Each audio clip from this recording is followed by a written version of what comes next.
Record করা দরকার নেই। আচ্ছা, রেকর্ড করছে এই যে হ্যাঁ ভাই দরকার রেকর্ড আছে, করছে। ওই যে অনেকে ক্লাস মিস করবে তো, এই জন্য তাদের জন্য রেকর্ড করা দরকার আছে। আচ্ছা ঠিক আছে ভাই, ওকে ঠিক আছে, ক্লাস রেকর্ড হচ্ছে।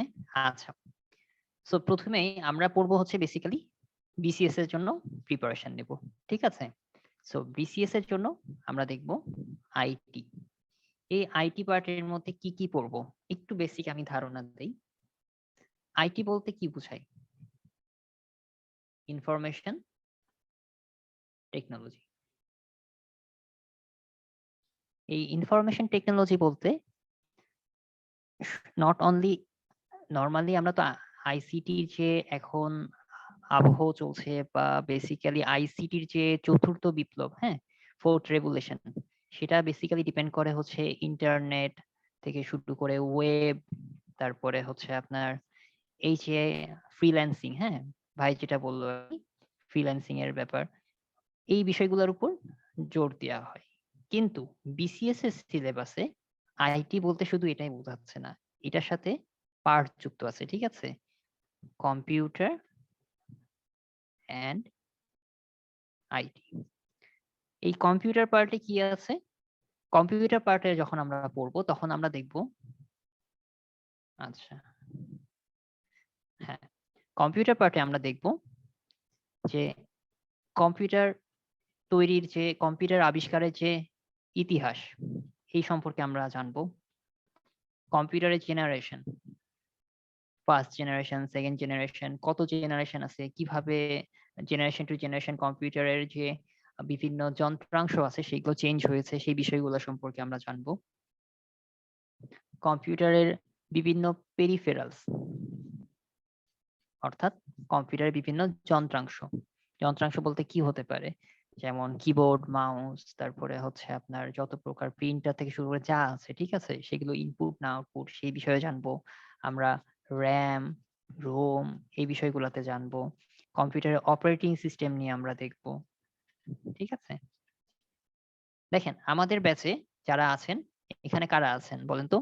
ইকোনমিক্স এর স্টুডেন্ট আছেন, অ্যাকাউন্টিং আছেন, টেক্সটাইল আছেন, ট্রিপলি আছেন, তাই না, ভেটেনারি আছেন।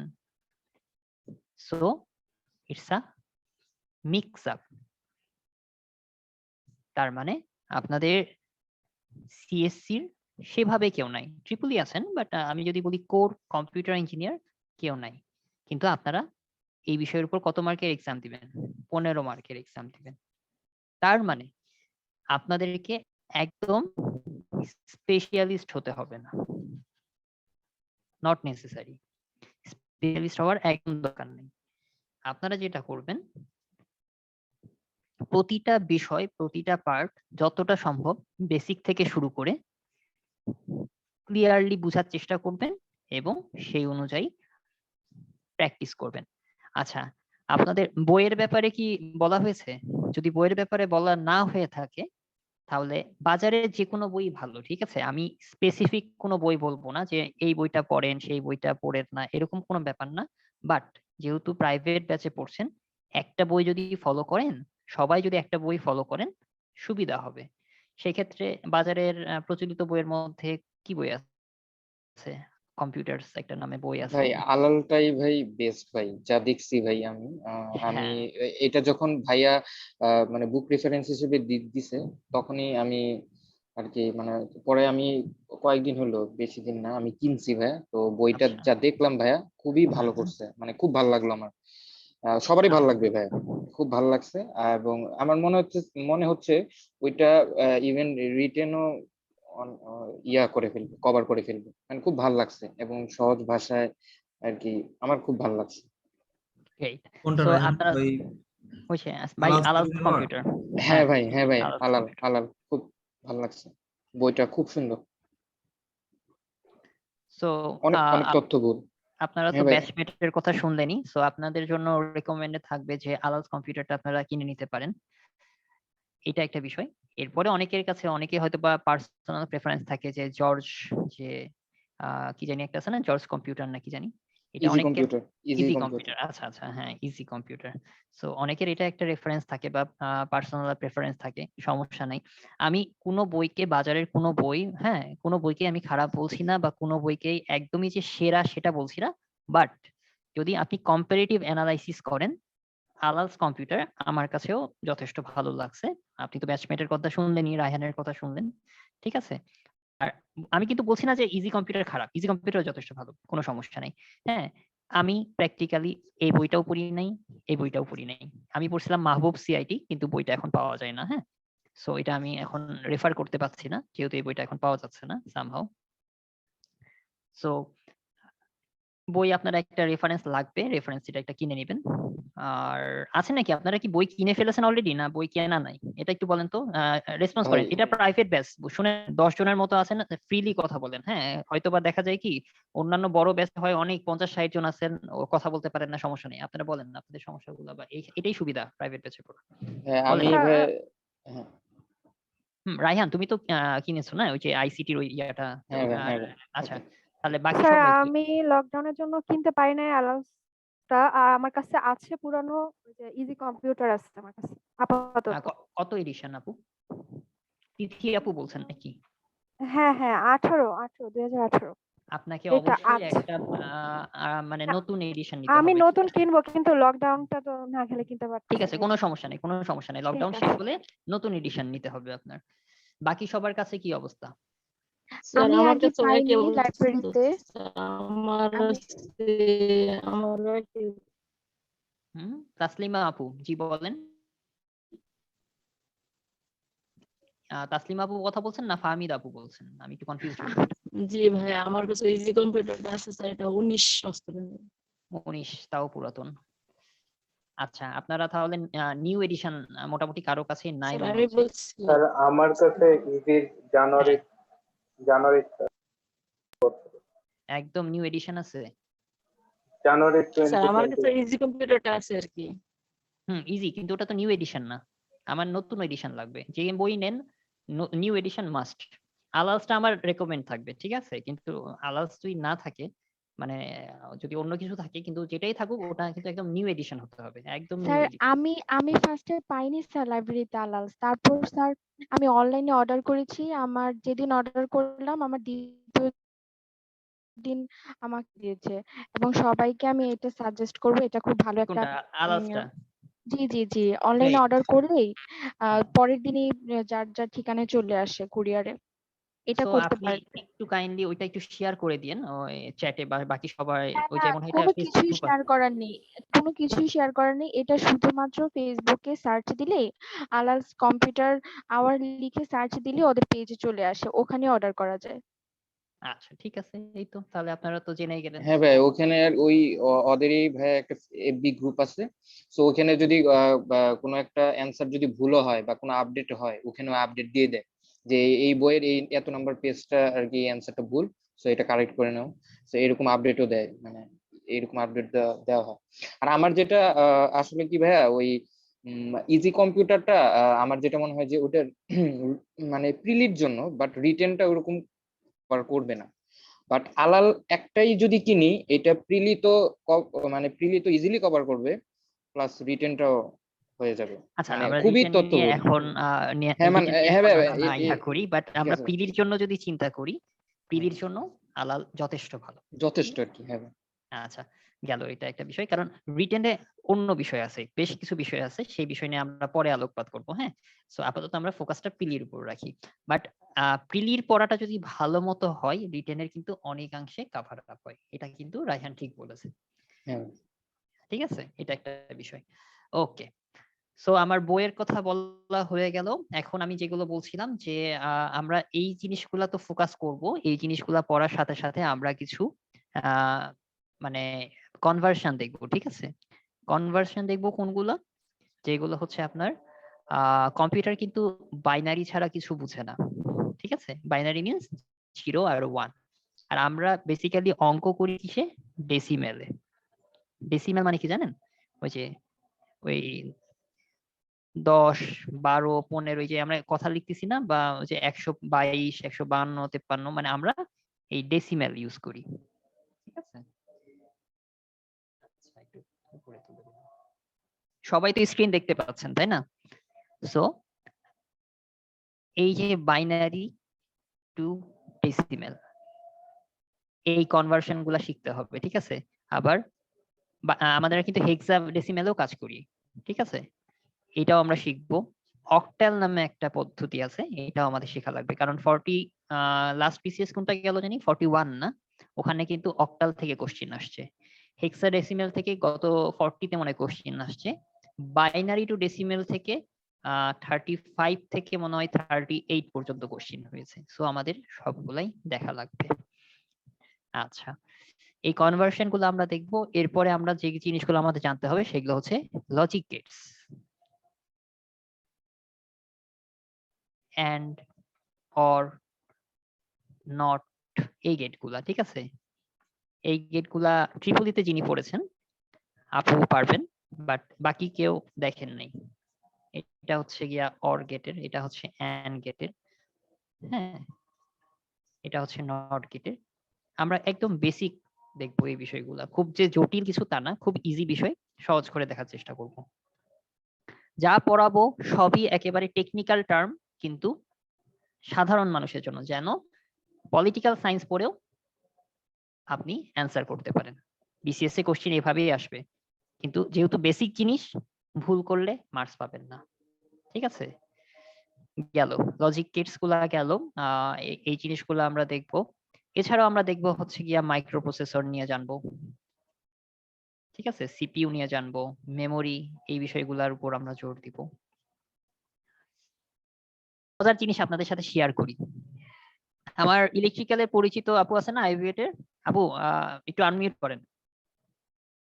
জি আপনাদের ভাইয়া। সাথে শেয়ার করি একটু, হ্যাঁ? খুব মজার বিষয়। আমরা কিভাবে পড়বো এই জিনিসটা আপনার সাথে শেয়ার করার জন্য আমি বলতেছি, হ্যাঁ, যে আমি পড়ছি, আমি আর আপু দুজনে কিন্তু ট্রিপলিতে পড়েছি, ঠিক আছে? Electrical and electronic engineering, E for electrical, E for electronic, E for engineering, ঠিক আছে? তো একটা জিনিস বলতে পারবেন, what is the difference between electrical and electronics? আপনার অ্যান্সারটা আমি আপনাকে একটু সহজ করে দিই। আপনার অ্যান্সারটা হতে হবে লজিক্যাল, ঠিক আছে? ভাইয়া আমাকে না, আমি একটু ইয়া করে দিই, ঠিক করে দিই, দেন আপনি অ্যান্সার দেন। আমি আপনার কোশ্চেনটা শেষ করি আগে, হ্যাঁ? ইলেকট্রিক্যাল আর ইলেকট্রনিক্স এর মধ্যে পার্থক্য আপনাকে বলতে হবে, অ্যান্সার হতে হবে অবশ্যই লজিক্যাল, কিন্তু খেয়াল করবেন আপনি অ্যান্সার যাকে দিচ্ছেন তিনি মনে করেন পড়েছেন হচ্ছে বাংলাতে। হ্যাঁ, আপনি যদি আমাকে হাই ভোল্টেজ, লো ভোল্টেজ, বিশাল বড় জেনারেশন, এই সেই বলেন, আমি এগুলো বুঝবো না। অ্যান্সার হবে লজিক্যাল। দেন এখন আমি বাংলা পড়ুয়া একজন স্টুডেন্টকে বুঝান আপনি, অতএব টেকনিক্যাল কথা বললে আমি নিব না। আচ্ছা, ওকে, আমি যতটা সম্ভব সহজভাবে উপস্থাপন করার চেষ্টা করবো, আর ছোট করে। হ্যাঁ, ইলেকট্রিক্যাল এক হচ্ছে লাইনে। মানে ইলেকট্রিক্যাল, হ্যাঁ বলেন। কারেন্ট, মানে হচ্ছে ইলেকট্রিক্যাল হ্যাঁ, ইলেকট্রিক্যাল মানে কারেন্টের যে কারেন্ট। জিনিসগুলো, যেমন আমরা কি জানি কারেন্ট, তারপর আমরা বাসা বাড়িতে যে ইসের কথা বলি, পাওয়ারের কথা বলি, হ্যাঁ, এই বিষয়গুলো, হ্যাঁ। আর হ্যাঁ। ইলেকট্রনিক্স হচ্ছে যে যে যন্ত্রপাতি গুলো ইউজ করি ইলেকট্রিক্যাল পারপাসে, মানে মানে কারেন্টের যে মানে তড়িতের পারপাসে যে যন্ত্রপাতি গুলা ব্যবহার করি, যেমন ধরেন ইলেকট্রনিক্স বলা যেতে পারে সেমিকন্ডাক্টর জিনিসগুলো, সেগুলো হচ্ছে ইলেকট্রনিক্স পার্সন। সেমিকন্ডাক্টর বললে তো এইভাবে বোঝা যাবে না, মানে সেমিকন্ডাক্টর আমি বুঝি না, ঠিক আছে? হ্যাঁ, এই যে কম্পিউটারের যে পার্টস গুলো পাওয়ারের কি যেমন যা সুইচ বললেন এগুলো বলেন। আমি বুঝি না, হয় নাই। আমি বাংলার পার্সন, আমি অ্যান্সার নিতেছি না। আপনি টেকনিক্যালি ঠিক অ্যান্সার দিতেছেন, আমি বাংলার পার্সন, আমি বুঝি না। বুঝান আপনি। আপনি হ্যাঁ, এখানে টেকনিক্যাল কথা বলা শুরু করে দিয়েছেন, হবে না। সেমিকন্ডাক্টর আমি বুঝি না, সোজা কথা। Semiconductor, what is semiconductor? I don't know about semiconductor. আমি জীবনে নামই শুনি নাই। আমি এটা আমার কথা না, বাংলার কথা। আচ্ছা, আচ্ছা, আপনি এই জিনিসটা সহজ বাংলায় দেখবেন পরবর্তীতে। আমরা আজকে এটার অ্যান্সার নিয়ে কথা বলবো না। আমি এই জিনিসটার উদাহরণটা কেন টানছি জানেন? আপনাদেরকে এই জন্যই টেনেছি যে আমরা এই বিষয়গুলা শিখবো সহজ। প্রতিটা জিনিস দেখেন, এই প্রতিটা জিনিস আমরা সহজ করে পড়ার চেষ্টা করব, একদম বেসিক লেভেলে, একটু বাংলা ভাষায় একটু সহজ করে। হ্যাঁ, টেকনিক্যাল টার্ম থাকবে, টেকনিক্যাল টার্ম যে থাকবে না তা না, কিন্তু জিনিসগুলো হবে ফর জেনারেল পারসন। এটাই হলো আপনার বিসিএস এর আইসিটি কোশ্চেন। আচ্ছা, জি। হ্যাঁ, মানে আপু আপনাকে এই কোশ্চেনটা করার অর্থ হচ্ছে বাকি সবার জন্য, হ্যাঁ, আপনার জন্য না। আমি জানি হ্যাঁ, আপনি বুঝতে ইলেকট্রিক্যাল পারছি এন্ড ভাইয়া, ইলেকট্রনিক্স বুঝতে পারবেন, পারছি। ঠিক আপনার আছে না? আপনি মোটিভেশন ওইটাতেই পড়েছেন, ওই সাবজেক্টেই পড়াশোনা করছেন, আপনি অনেক সুন্দর অ্যান্সার করতে পারবেন। বাট আমি আপনাকে কেন নিয়ে আসছি, নাহলে এটার অ্যান্সার আমি নিজে দিতাম ট্রিপল ইর হয়ে, ঠিক আছে? আমি এই জিনিসটা আমি অ্যান্সার করতে পারি নাই। ওই যে মানে আমাকে এই জিনিসটা কোশ্চেন করছিল, হ্যাঁ, কোন এক ভাইবাই জানি না, কোন এক ভাইবার আগে কে জানি একজন কোন এক ডেমো ভাইবাতে মনে হয়, হ্যাঁ, আমি এটার অ্যান্সার মানে কি বলবো, ওই আমিও ওই কারেন্টে চলে গেছিলাম, আমিও জেনারেশনে চলে গিয়েছিলাম। এই সেমিকন্ডাক্টর মানে ইলেকট্রনিক্স মানেই তো সেমিকন্ডাক্টর, তাই না? আমি এই সেমিকন্ডাক্টরের কথাই বলেছিলাম। সো ওই যে এটাই হলো কথা আর কি। তো সবার জন্য এই জিনিসটা জাস্ট উদাহরণ হিসেবে দিলাম, ঠিক আছে? আচ্ছা, এখন আসেন পরের টার্মে যাই। এরপরে যেটা আমরা দেখব, মোটামুটি কম্পিউটারের পার্ট পোর্শন গুলা তো এই জিনিসগুলা আসছেই। আইটির মধ্যে যে পোর্শন গুলা পড়বে সেটা হচ্ছে, এখন আমরা আইটি পোর্শন দেখব। এর মধ্যে আমরা দেখব হচ্ছে এসকিউএল থেকে টুকটাক দেখব আমরা। এসকিউএলটা আপনার ইন্টারমিডিয়েটের বইতে আছে, তথ্য প্রযুক্তি। এই জন্য বিসিএস এ দেখছি প্রায় এসকিউএল থেকে কোশ্চেন আসছে।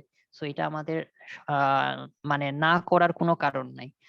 যদিও স্কুল থেকে কোশ্চেন গুলো বেশ কঠিন আসে, তারপরেও এটা একটু আমাদের করতে হবে। আচ্ছা, গেল।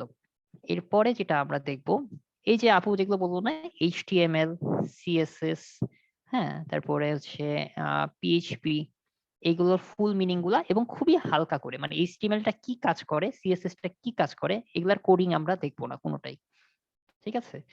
এছাড়া আমরা এগুলো ছাড়াও দেখবো ইন্টারনেটের যাবতীয় বিষয়, জাস্ট লাইক আপনার ইন্টারনেটের যত প্রকার ইয়া আছে, যেমন ইথারনেট আছে, ওয়াইফাই আছে, ওয়াইম্যাক্স আছে, তারপরে হচ্ছে ডিফারেন্ট টাইপ অফ কেবল গুলা দেখবো আমরা, সাবমেরিন কেবল যেগুলো অপটিক্যাল ফাইবার কেবল, এছাড়া ক্যাট 6, এছাড়া আমরা দেখবো হচ্ছে topology, different type of topology গুলা দেখবো, স্টার, মেশ।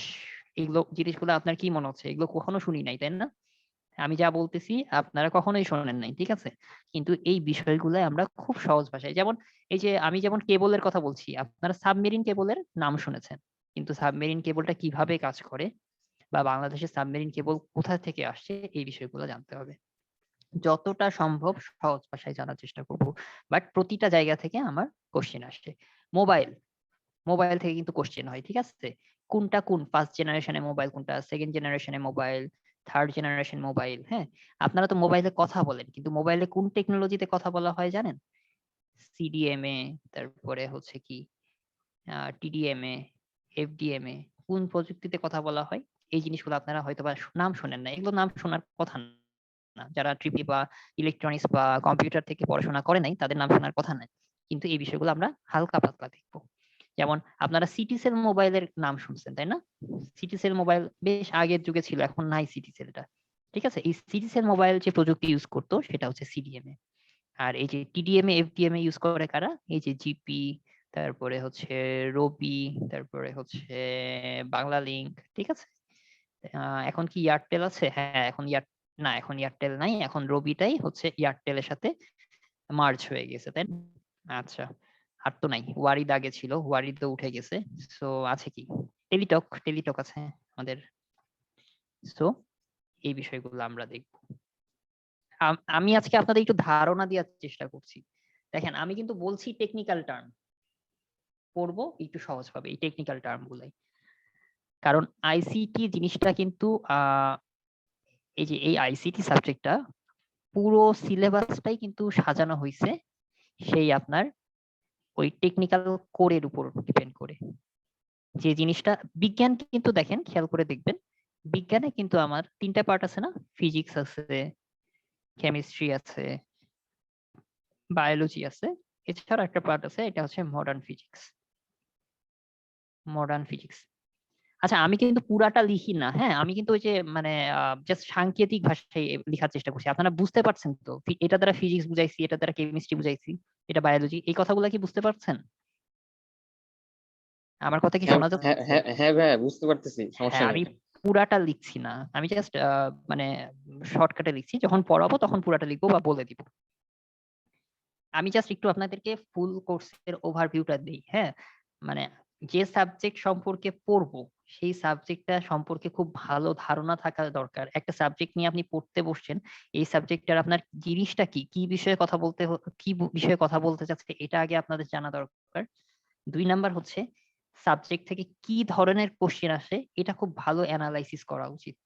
ঠিক আছে? জাস্ট আমি একটা সাবজেক্ট পড়ে যাব, কোশ্চেন কোথা থেকে আসছে এটার উপর যদি ফোকাস না করি, দেখা গেল যে আপনার যে টপিকস থেকে সবসময় কোশ্চেন আসে, সবসময় সব টপিক ভালো লাগে না পড়তে। ঠিক আছে? দেখা গেল একটা বইয়ের 10টা পেজ আছে এক চ্যাপ্টারে। ঠিক আছে? 5টা পেজ আপনি খুব ভালো পড়লেন, 2টা পেজ আধ খাপচা পড়লেন, 2 পেজ আপনি পড়লেনই না। কিন্তু কোশ্চেন অ্যানালাইসিস যদি করতেন, এই 2 পেজ থেকে কিন্তু সবসময় কোশ্চেনটা হয়ে থাকে।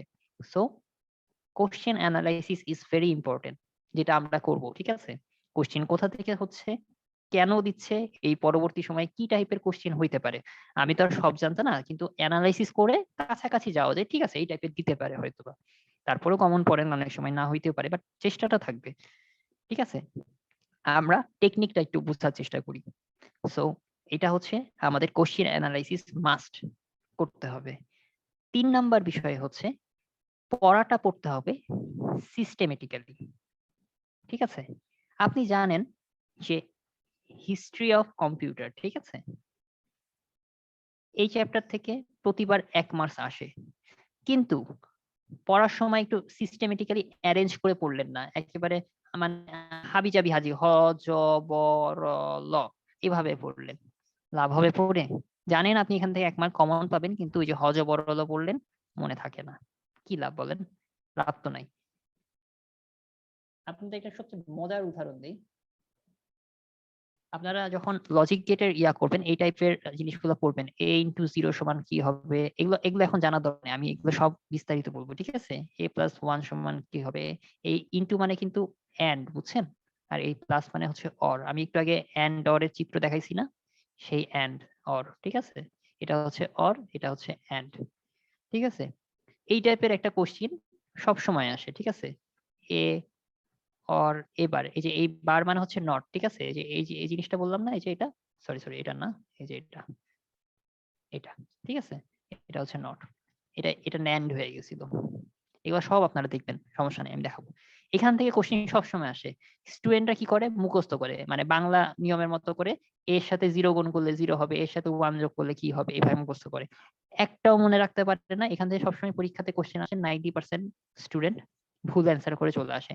মজার বিষয় হচ্ছে বিসিএস এ পিএসসি কোশ্চেন সেটাররা কোশ্চেন এমন ভাবে সেট করে যেন তারা চায় আমি ভুল অ্যান্সার করি। মানে কোশ্চেনে আপনার অ্যান্সারে রাইট অ্যান্সার তো দিয়া থাকবেই, ভুল অ্যান্সারও দিয়া অবশ্যই থাকবে। ঠিক আছে? এবং ভুল অ্যান্সার এমন ভাবে, মানে লোভনীয় ভাবে ভুল অ্যান্সার দিয়ে থাকবে যাতে আপনারা ওই ভুল অ্যান্সারটাই করেন। কেন করেন? প্রতিটা ভুল অ্যান্সারের জন্য 0.5 মার্কস করে বাদ যাবে। ঠিক আছে? এটা কিন্তু মানে এই জিনিসটা আপনারা খেয়াল করবেন। আমি আমার পার্সোনাল একটা অভিজ্ঞতা আপনাদের সাথে শেয়ার করি। 40 বিসিএস এ, 40 বিসিএস না কত বিসিএস, কোনটার ভাইবা দিলাম আমি? 40, হ্যাঁ 40 আমি 38 এর ক্যাডার, 40 এর ভাইবা দিয়েছি। হ্যাঁ, ওটার এখনো 40 ভাইবা স্থগিত আছে। 40 বিসিএস আমি আমার একটা ভুলের কথা আপনার সাথে শেয়ার করি। একটা মানে জ্যামিতির একটা ম্যাথ ছিল আর কি। ঠিক আছে? ম্যাথ পার্টে একটা অ্যাঙ্গেল নির্ণয় করতে দিয়েছিল। তো অ্যাঙ্গেল এরকম মনে হয় কি এরকম একটা ছিল, আমার এখন আর মনে নাই, মানে জাস্ট যাই হোক, এটা অ্যাঙ্গেল বের করতে দিয়েছিল। তা আমি অঙ্কে সবসময় করি কি, ম্যাথ আগে ক্যালকুলেশন করে নেই, ক্যালকুলেশন করার পর আমি এখানে খুঁজি যে অ্যান্সারটা কোথায় আছে। হ্যাঁ, তা আমি কি করছিলাম, 180 থেকে কত মানে 100 কত 55 বিয়োগ করতে হয়। ঠিক আছে? 180 থেকে মনে করেন টোটাল 180 থেকে 155 বিয়োগ করতে হয়, তাহলে অ্যান্সার কত হবে বলেন তো? 25 না? অ্যান্সার তো 25 হবে নাকি? 180 ডিগ্রি থেকে 155 ডিগ্রি যদি বাদ দিই তাহলে তো 25 হবে না? হ্যাঁ হ্যাঁ, আমি এটা কি বের করলাম, 35 বের করছিলাম, এবং অপশনে সুন্দর করে 35টা ছিল, 35 ছিল, 25 ছিল, 15 ছিল বা এরকম ছিল। আমি একেবারে মানে এখানে 35 বের করছি, আমি সবসময় এই কাজটাই করি, আমি আগে অ্যান্সার বের করি তারপরে হচ্ছে অপশনে যাই, সুন্দর করে 35 দেখছি, সুন্দর করে দাগায় চলে আসছি, মানে একদম দেখে শুনে। তো পিএসসি কিন্তু এই ফাঁদটা দেয়, ভুলের ফাঁদটা দেয়, এবং আমার সুন্দর করে কি হলো, 1 মার্ক তো আমার জানা, 1 মার্ক মিস গেল তো গেল, মানে 1.5 মার্কস মাইনাস হয়ে চলে আসলো, কারণ প্রতি ভুলের জন্য 0.5 মার্কস মাইনাস। ঠিক আছে? সো এই জিনিসটা আপনাদের মানে খেয়াল করতে হবে যে অ্যান্সারটা কিভাবে দিব এবং ভুল অ্যান্সার যাতে না হয়। আপনার সমস্যা নাই, আপনি আপনি অ্যান্সার, যে এমন না যে আপনাকে 200 মার্কের কোশ্চেন থাকবে, আপনাকে অ্যান্সার করতে হবে 150 মার্কের বা 160-70 পাইতে হবে, দ্যাট ডাজন্ট নেসেসারি। আপনি 60% মার্কস পান, কোনো সমস্যা নাই। 60% মার্কস পাইতে হলে মনে করেন ধরেন 120ও পাওয়া লাগে না, তারও কম পেতে হয়। সাপোজ আপনি 125টা অ্যান্সার করে 120টা ঠিক করলেন, এটা অনেক ভালো। 160টা অ্যান্সার করে 30-40টা ভুল করার থেকে 30-40টা ভুল করলে কিন্তু হিউজ মার্ক কমে গেল আপনার, ঠিক আছে? মনে করেন আপনি 160টা অ্যান্সার করলেন, এর মধ্যে ভুল হয়েছে আপনার 30টা, তাহলে আপনার 130টা রাইট অ্যান্সার হয়েছে, ঠিক আছে? আর এই 30টা ভুলের জন্য 15 মার্ক কেটে গেল। তাহলে আপনি যদি 15 মার্ক মাইনাস দেন, অ্যান্সার কত আসবে? 115 পেয়েছেন। এই 115টা ভালো নাকি এই 120 পাওয়াটা ভালো? ডেফিনেটলি 120 পাওয়া ভালো। আপনি 125টা অ্যান্সার করেন, কোনো সমস্যা নেই। কিন্তু যে 120 পাবে সেই তো চান্স পাবে, যে 115 পাবে সে কখনোই চান্স পাবে না। সো এইখানে আপনার এই মূল বিষয়টা, মূল মাজেজাটা কি জানেন? এই যে 4 লাখ 5 লাখ পরীক্ষা দেয়, প্রিলিতে আপনার মাত্র 15,000 থেকে 20,000 তো টিকায় না, 20,000 কবে জানি টিকাইছিল ভুলে গেছি। যাই হোক, আপনি ধরে রাখেন 15,000 টিকায়, ঠিক আছে? এই 15,000 কেন কম টিকে? পরে তো অনেক, আপনার এই 4-5 লাখের মধ্যে 50,000 মোটামুটি সিরিয়াসলি পড়ে। সমস্যাটা বেঁধে যায় নেগেটিভ মার্কে, নেগেটিভ। সো আমার যাতে নেগেটিভটা কম খেতে হয়, এটার জন্য আমার কি দরকার? 1 নাম্বার, বেসিকটা খুব ক্লিয়ার হওয়া দরকার। কোশ্চেন একটু ঘুরিয়ে পেঁচিয়ে দিবে, হুবহু কোশ্চেন কমন পাবেন তা না, কোশ্চেন একটু ঘুরিয়ে পেঁচিয়ে দিক, কোনো সমস্যা নাই, আমি যেন রাইট অ্যান্সারটা করতে পারি। নাম্বার 2 হচ্ছে প্রচুর পরিমাণে এক্সারসাইজ, যাতে আপনি বুঝতে পারেন যে আপনার ভুলটা কোন জায়গাটা হচ্ছে, এই ভুলগুলো যাতে এলিমিনেট করতে পারেন, আপনি ভুল জায়গাতে যাতে কম দেখান। এই বিষয়গুলো বলার এই জন্যই মানে কারণ যে আপনারা যখন পড়বেন, আপনারা তো বিসিএস এর জন্য পড়ছেন, তাই না? এর মধ্যে আমি পরিচিত হওয়ারও একটা মূল কারণ ছিলাম যে আপনারা কোন ব্যাকগ্রাউন্ড থেকে আসছেন, এটাও একটা জানার দরকার। আর আরেকটা জিনিস হচ্ছে আপনারা এখন তাহলে কোন সিচুয়েশনে আছেন। একজন হচ্ছেন 3rd ইয়ারে আছেন, একজন 4th ইয়ারে আছেন, একজন কেবল মাস্টার্স অনার্স কমপ্লিট করে মাস্টার্সে আসেন, তাই না? আবার এক আপু আছেন হচ্ছে যে একদম ব্যাকগ্রাউন্ড চেঞ্জ করে ওয়েব ডিজাইন থেকে এই লাইনে আসছেন। সো ম্যাক্সিমামই নতুন, কে বলা হয় ইংলিশে নবিস, মানে কি জানেন? একদম অনভিজ্ঞ তরুণ, মানে নিউ ফ্রেশার, ঠিক আছে?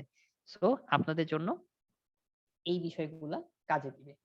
আমি যে বিষয়গুলা কথা বলছি, এই বিষয়গুলা কিন্তু মানে আমি যখন একদম নিউ কামার ছিলাম, তখন কিন্তু আমাকে বলার কেউ ছিল না। সো আমি কিন্তু অনেক ভুল করছি, বা আই হ্যাভ টু সাফার আ লট, ঠিক আছে?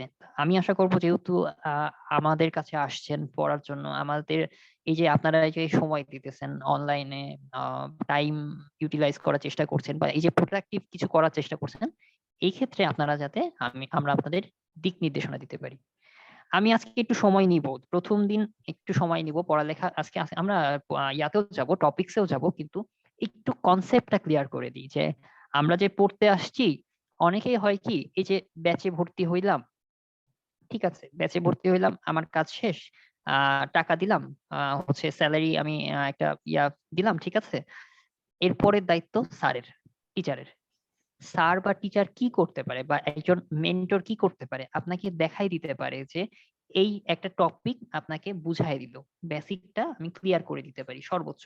এরপরে আপনাদের সাথে অ্যানালাইসিস করতে পারি যে এখান থেকে এই টপিক এর আগে প্রিভিয়াসলি কোশ্চেন আসছে, ভবিষ্যতে এই কোশ্চেন আসতে পারে, ঠিক আছে? এই বিষয়গুলা ভিভিআই ইম্পর্টেন্ট, ঠিক আছে? কিন্তু পড়া তো আপনার, স্টাডি তো আপনাকেই করতে হবে, কারণ এক্সামটা তো আপনি দিবেন, এক্সাম তো আমি দেব না। আমার যা এক্সাম দেওয়ার আমার দেওয়া হয়ে গিয়েছে, আল্লাহর রহমতে, আল্লাহ পাকের অসীম রহমতে পাশও করে গিয়েছি, ক্যাডারও হয়ে গিয়েছি। I have done my work, now it's your time, ঠিক আছে? সো আশা করব যে জাস্ট মনে করেন যে ঠিক আছে, ক্লাসে তো ভর্তি হয়েছি, এরপরে যা করবে ভাইয়া করবে বা টিচার করবে স্যার করবে, এটা না। কাজ আপনাদেরকে পড়তে হবে, স্টাডি আপনাদের করতে হবে। আপনারাই আমাদেরকে বরং বারবার কোশ্চেন করবেন যে ভাইয়া এটা পড়িয়েছিলেন, এটা তো এইভাবে বুঝতে পারি নাই, অথবা আমি তো সবসময় বই ফলো করব না, আর এটা সম্ভব না, আমি তো আলাদা বই পড়িই নাই, আমি তো আপনাকে বলে দিলাম জর্জের MP3ও পড়ি নাই, ঠিক আছে? সো নাও মিলতে পারে, আমি ভুলও বলতে পারি, তাই না? মানুষ মাত্রই তো ভুল করে, আর আমি তো সব জানি না, এটাও তো, হ্যাঁ, আর আমি তো একেবারে পড়ে অভ্যস্ত না, আমি যে মানে এর আগে প্রচুর পড়াইছি তা কিন্তু না, হ্যাঁ। সো ভুল করতে পারি। আপনাদের কাজ হচ্ছে কি এই জিনিসগুলা ভালো মতো এক্সারসাইজ করা, ভালো মতো পড়া, পড়ে আমাদের সাথে শেয়ার করা।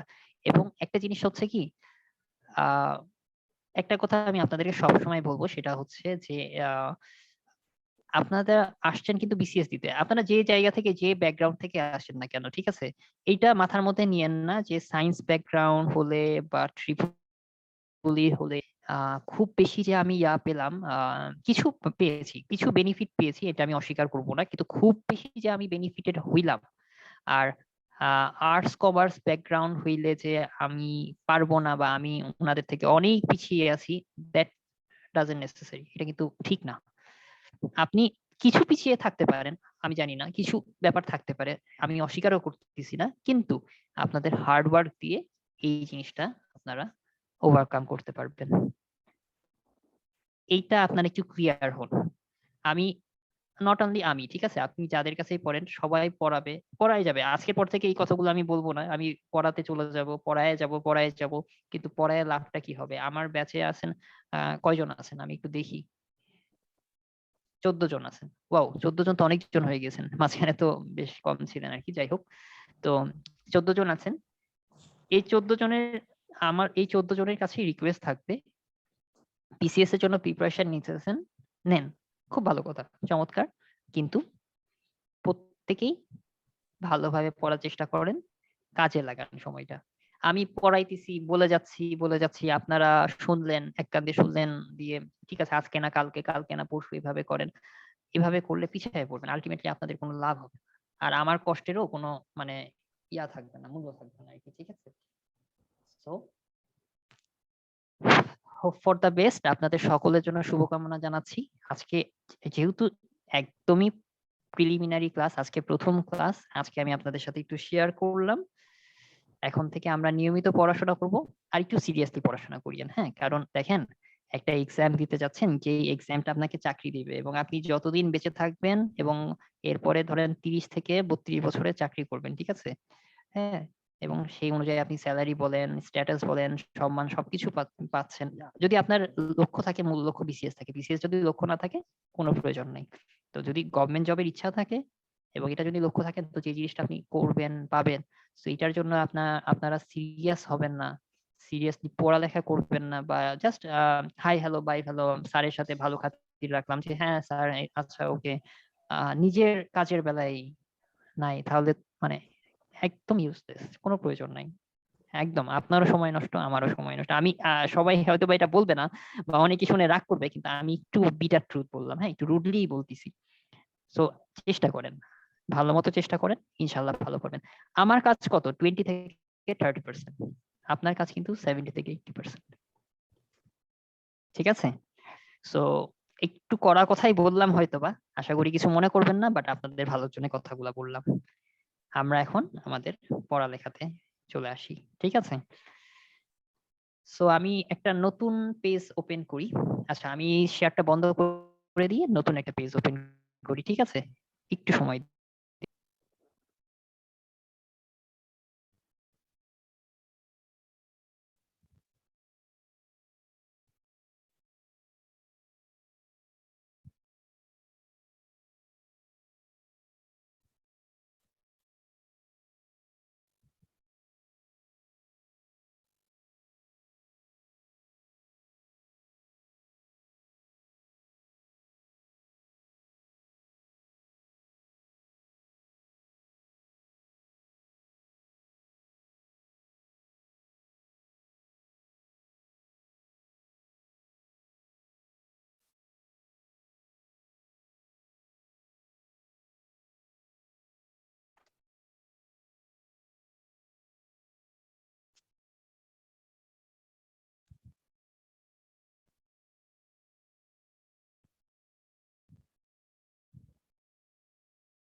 আচ্ছা, আমার স্ক্রিন কি দেখা যাচ্ছে?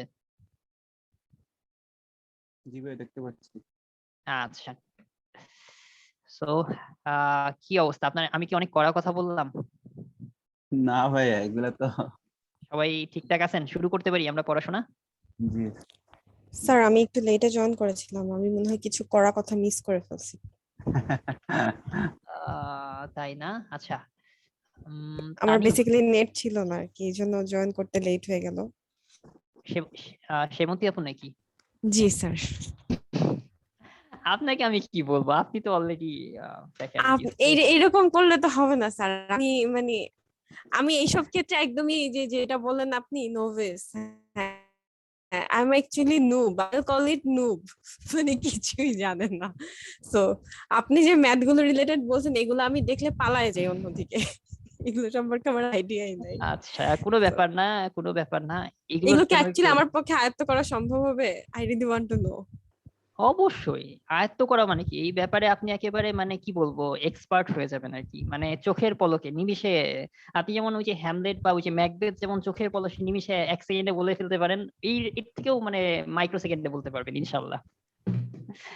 ব্যাপারটা হচ্ছে স্যার আমাদের অ্যাকচুয়ালি আমার অপশনস ছিল না যে আমি কম্পিউটারটা নিতে পারবো বা আইসিটিটা নিতে পারবো ইন্টারমিডিয়েটে। আমার ভিকারুননিসা কলেজে আমাকে এই অপশনটা দেয়নি, সো আমার সাইকোলজি নিতে হয়েছিল।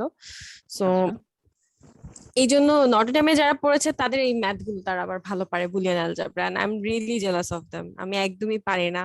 দেখা যায় আমার ফ্রেন্ড আমার সাথেই পড়তেছে, ইংলিশে পড়তেছে, সে ভালোভাবে অ্যান্সার করতে পারতেছে, আমি কিছুই পারি না ওই ক্ষেত্রে। কোনো ব্যাপার না। খেয়াল করে দেখবেন যে মনে করেন যে ধরেন আপনি এই ব্যাপারে কিছু পড়েন নাই, ঠিক আছে?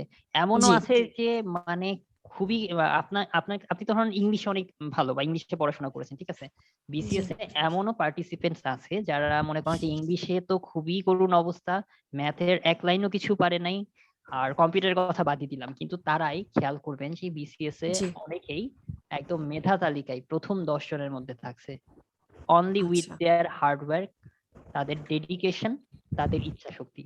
আপনার মনোবল যখন তীব্র থাকবে, আর ওই যে আমরা একটু সাহায্য করব, মানে আমি যেটুকু পারি সেটুকু হেল্প করার চেষ্টা করব বুঝানো, এই জিনিসটা যদি থাকে আপনার, হ্যাঁ, ইনশাল্লাহ কোনো ব্যাপারই না, মানে কোনো সমস্যা নাই।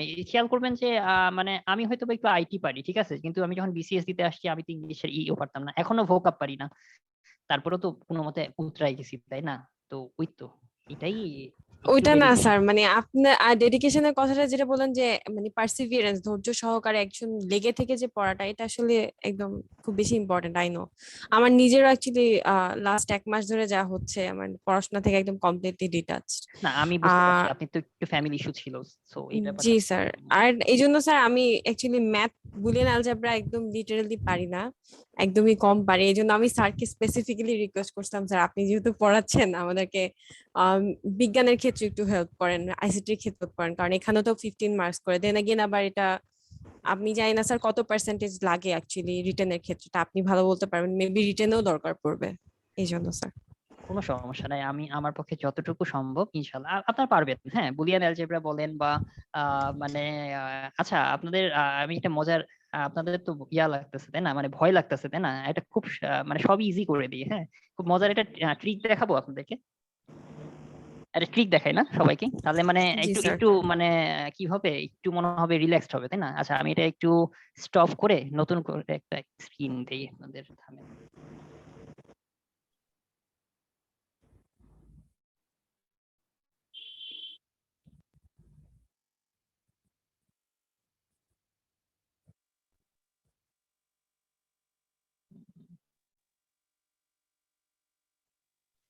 আচ্ছা, আপনাদের মানে এই যে যেটা দেখলেন, ঠিক আছে, A0 বা A1, এইগুলোর কথা বলছেন, ঠিক আছে না, বুলিয়ান অ্যালজেব্রা, তাই না? তো এগুলো কই থেকে আসে? এগুলো বাইনারি থেকে আসে না?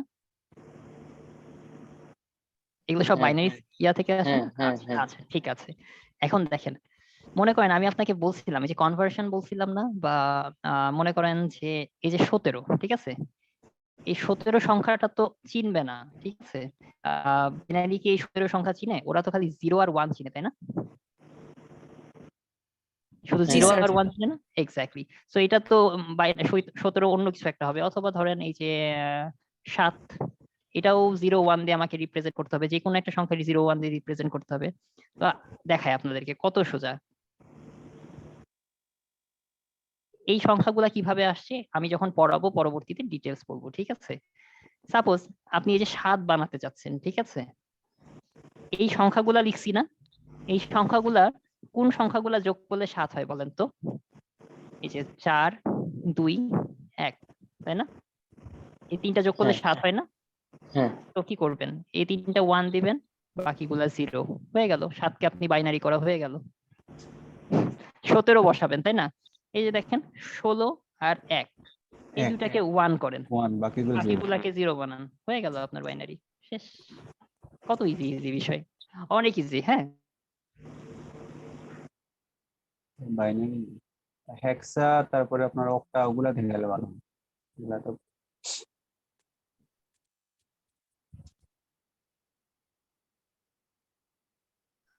আমার কথা শোনা যায়? জি ভাই শুনতে জি পাচ্ছি। স্যার। মানে আপনি কি এই বিষয়টা বুঝতে পারলেন যে এই যে 16 আর 1 যোগ করলে কি 17 হয় না? এই জন্য আমি 16-তে 1 দিছি আর 1-এ 1 দিছি আর বাকিগুলা 0 বসাই দিছি, হয়ে গেল। 16-কে আপনি ভাইয়া বাইনারিতে রিপ্রেজেন্ট করলে হয় এটা। ভাইয়া 16 8 4 সরি 2 16 1 না, এগুলা কিভাবে 16 আসলে একটু বলবেন? 16 8 4 2 1 না, এগুলো এখন এগুলো বলবো না এখন। এগুলো বলতে গেলে আমাকে ওই টপিকসে যাইতে হবে, ঠিক আছে? ওই টপিকস এখন এখন আজকে আমার আলোচনার বিষয় ওই টপিকস না। ওই টপিকসটা আমি যেদিনকে পড়াবো সেদিনকে আমি সুন্দর করে বুঝাই। আচ্ছা জাস্ট আচ্ছা আমি একটু মানে সান্ত্বনা দিতেছি যে এতটাও কঠিন কিছু না আর কি। হ্যাঁ, থ্যাংক ইউ স্যার। এটাই জাস্ট এটার জন্য, ঠিক আছে? ঠিক আছে, আমি এখন একটু স্টার্ট করি। এটা আমি স্টপ করে দিতেছি আর আমি এখন আমার আসল পড়াতে ব্যাক করি। ওকে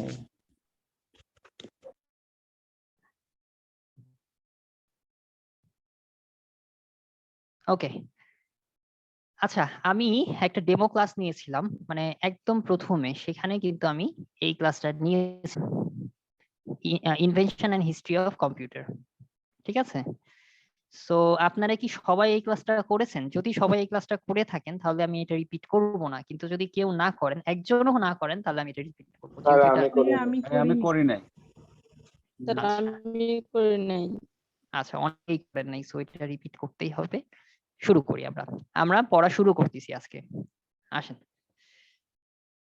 আচ্ছা, আপনারা পরে যারা আসছেন, নতুন কে আসছেন? সেমন্তী আপুর সাথে আমার কথা হলো, পরে কে কে জয়েন করছেন একটু কাইন্ডলি যদি বলতেন। ভাই আমি মোহাম্মদ তানমিন জামান সিলেট থেকে। সিলেট Join থেকে না? কোন কোন সাবজেক্টে ভাই আপনি? ভাই আমি সিলেট কৃষি বিশ্ববিদ্যালয় থেকে মৎস্য বিজ্ঞান। ফিশারি, আচ্ছা। জি জি। আর কেউ পরবর্তীতে জয়েন করেছেন যাদের সাথে পরিচিত হই নাই? জি ভাইয়া, আমার নাম মোহাম্মদ নাইম। আমি ইন্ডিপেন্ডেন্ট ইউনিভার্সিটি থেকে বিবিএ করেছি। বিবিএ কমপ্লিট করেছেন, গ্রেট। জি জি। আর কেউ? ওয়াং, এটা কি ওয়াং গিউ নাকি? ইনি কে ভাই? জি স্যার, ওয়াংগিও স্যার। আচ্ছা, ওয়াং গিয়াং। আপনি কোথাকার ভাই? মানে কোন ইয়ার আমি আর কি? স্যার আমি ফাইনাল ইয়ার দিলাম, এখন রেজাল্ট হয় নাই। কোন subject? English language and literature. Wow, আচ্ছা, ইংলিশের। আমাদের সেমন্তী আপু ইংলিশের। আচ্ছা, জি। কোন কোন ইউনিভার্সিটি? চট্টগ্রাম বিশ্ববিদ্যালয়। সিইউ, আচ্ছা, চমৎকার। সিইউ তো চিটাগাং ইউনিভার্সিটি অনেকেই অনেক ভালো ভালো পজিশনে আছেন, চমৎকার। আচ্ছা, আর কেউ আছেন যিনি পরবর্তীতে জয়েন করেছেন? তাই না? ঠিক আছে, আমাদের 14 জন পার্টিসিপেন্ট সবার সাথে পরিচিত হয়ে গেলাম। আমরা একে অপরের সাথে পরিচিত হয়ে যাব ইনশাল্লাহ। সো আমরা স্টার্ট করে দিই। অলরেডি 9টা 20 বেজে গেছে, আমরা কিছুই পড়া শুরু করতে পারি নাই। নওশাদ ভাই কি আছেন? না, নওশাদ ভাই চলে গিয়েছেন। হ্যাঁ আমি আছি। ভাইয়া সরি, আজকে আমি পড়া এখনো শুরু করতে পারি নাই। ইটস ওকে, যেগুলো বলছো যে কিভাবে আইসিটি যে গাইডলাইনটা, এটাই বেশি ইম্পর্টেন্ট। ওরা তো আমরা 36 ক্লাস পড়েই আছে, 3 মাসে আমরা শেষ করলে 36টা ক্লাস পড়ে আছে, কিন্তু যে গাইডলাইন মূলক কথাগুলো বলছো এগুলো সবচেয়ে বেশি ইম্পর্টেন্ট। তুমি জি তোমার ভাই। নিজের মতো একদম স্বাধীনভাবে ক্লাস নাও, কোনো সে নেই এখানে। আচ্ছা ভাই, থ্যাংক ইউ ভাই। ঠিক আছে, আমি শুরু করলাম তাহলে। ওকে, লেটস স্টার্ট। আচ্ছা, আমরা প্রথমে কম্পিউটার নিয়ে পড়বো, কিন্তু কম্পিউটার নিয়ে পড়ার আগে আমরা কম্পিউটারের ইতিহাস, হ্যাঁ, invention and history of computers কিভাবে আসলো সেটা সম্পর্কে জানবো। সবার আগে আপনাদেরকে কিছু পিকচার দেখাই। পিকচারগুলো দেখতে পাচ্ছেন? এইটা হচ্ছে আদিকালের প্রথম দিকের কম্পিউটার, ঠিক আছে? কম্পিউটারের টিউব নষ্ট হয়ে গিয়েছে। ENIAC কি কোনটা আমি পরবর্তীতে আপনাকে বলবো। এটা হচ্ছে সেই ENIAC এর একটা টিউব নষ্ট হয়ে গিয়েছে, এতগুলা টিউব চেক করতে হচ্ছে। কোথায় সমস্যা বোঝা যাচ্ছে না, একটা একটা করে চেক করার পরে এটা হচ্ছে কম্পিউটারের সেই ছবিগুলা দেখেন। এইগুলো হচ্ছে সব কম্পিউটারের কেবলস। আমাদের সিপিইউ আছে না, সিপিইউ এর সাথে মনিটরের সংযোগ থাকে। ডেস্কটপে খেয়াল করবেন কতগুলা, কয়টা তার, 2টা বা 3টা তার, তাই না? সিপিইউ থেকে মনিটরে গেল, একটা সিপিইউ থেকে আপনার পাওয়ার সাপ্লাইতে গেল, একটা হচ্ছে কিবোর্ডে, একটা মাউসে, শেষ। এই যে দেখেন আপনারা আগেকার আমলের কম্পিউটার কতটা জটিল ছিল, কতটা সময় সাপেক্ষ ছিল। এটা কি, এটা কি কেউ জানেন কি? One kind of hard it looks like oven থাকে না আমাদের বাসায় এরকম না, লাগতেছে। হার্ড ডিস্ক, ওয়াশিং মেশিনের মতো। ওয়াশিং মেশিন না, এটা হচ্ছে হার্ড ডিস্ক। বর্তমানে ছোট ছোট আমাদের হার্ড ডিস্ক আছে না, সেই হার্ড ডিস্ক। এটা হচ্ছে মেমোরি বেসিক্যালি। এইটা হার্ড ডিস্ক, এটা কেউ কল্পনা করবে? এক্স্যাক্টলি। আসেন আমরা এখন শুরু করি ইনভেনশন অফ কম্পিউটার, যেটা হচ্ছে আমরা আচ্ছা আমরা মনে হয় লিখে লিখে করলে সুবিধা হয় না। আচ্ছা আমি এটা একটু স্টপ করে দেখি ইয়াতে নিয়ে আসতে পারি কিনা।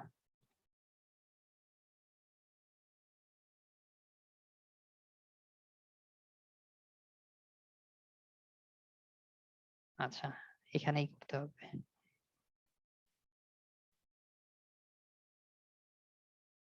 ওকে, এটাতেই দেখি। ওয়ান নোটে আজকে আমরা না দেখি, আমরা পিডিএফ দেখি। আচ্ছা দেখেন, invention and history of computers. কম্পিউটারের শুরুতে মানে কম্পিউটার প্রতিষ্ঠার পিছনে যতগুলো বৈজ্ঞানিক বলেন বা যতজন কি বলবো গণমান্য মানুষের অবদান রয়েছে তাদের সম্পর্কে আমরা একটু দেখব। প্রথমত কম্পিউটারে যে মানে যাকে ফাদার অফ কম্পিউটার বলা হয় ইনি হচ্ছেন চার্লস ব্যাবেজ। তাকে ফাদার অফ কম্পিউটার বলা হয়। কেন বলা হয়? প্রথম কম্পিউটিং মেশিনের নকশা করেছে। যে কোনো কিছু একটা তৈরি করার সময় আগে তো প্রথমে একটা নকশা লাগে, দ্যাট মিন্স র ডিজাইন তৈরি করতে হয়। সেই নকশাটা তৈরি করেন উনি, চার্লস ব্যাবেজ। তিনি যে নকশাটা করেছেন এবং তার ফলপরিণতিতে যে যে মেশিনটা আবিষ্কার করছেন সেটার নাম অ্যানালাইটিক্যাল ইঞ্জিন। ঠিক আছে, এখন আসেন পরবর্তীতে আমি অ্যানালিটিক্যাল ইঞ্জিন আর চার্লস ব্যাবেজ নিয়ে আরেকটু পরে আবার বলবো। এখন আসেন প্রথম যে অটোমেটিক যন্ত্র বা ডিভাইস। কম্পিউটার কিন্তু একটা হিসাব যন্ত্র, খেয়াল করবেন, এবং এটা কিন্তু একটা অটোমেটেড ডিভাইস, ঠিক আছে? বাট কম্পিউটারের মতো হয় নাই, কিন্তু একটা অটোমেটিক মানে স্বয়ংক্রিয় যন্ত্র, গণনা যন্ত্র আবিষ্কার করেছিলেন। তিনি হচ্ছেন হাওয়ার্ড আইকেন। তিনি মার্ক ওয়ান নামে একটা যন্ত্র আবিষ্কার করেন, যেটা প্রথম অটোমেটেড মেশিন। এই জন্য ওনাকে কম্পিউটারের আবিষ্কারক বলা হয়। খেয়াল করবেন আমি বলতেছি চার্লস ব্যাবেজ হচ্ছে ফাদার অফ কম্পিউটার, বাট কম্পিউটারের আবিষ্কারক কাকে বলছি? হাওয়ার্ড আইকেনকে। অপশনে যদি থাকে হ্যাঁ যে কম্পিউটারের আবিষ্কারককে, চার্লস ব্যাবেজ অপশনটা থাকবে না, ঠিক আছে, হাওয়ার্ড আইকেনটাই থাকবে। বাট ফাদার অফ কম্পিউটার বললে চার্লস ব্যাবেজই হবে। এই জিনিসগুলো আপনাদেরকে খেয়াল রাখতে হবে, সূক্ষ্ম সূক্ষ্ম বিষয়, এই জিনিসগুলো আপনাদেরকে খেয়াল রাখতে হবে। এখন আসেন ENIAC 1। ENIAC 1টা হচ্ছে প্রথম পূর্ণাঙ্গ ইলেকট্রনিক কম্পিউটার, ঠিক আছে? এটা হচ্ছে প্রথম পূর্ণাঙ্গ ইলেকট্রনিক কম্পিউটার, কিন্তু এটা সামরিক ক্ষেত্রে ব্যবহার করা হয়েছিল। এটা কিন্তু জেনারেল পিপুলের জন্য না, মানে আমরা কিন্তু ইউজ করতে পারি নাই।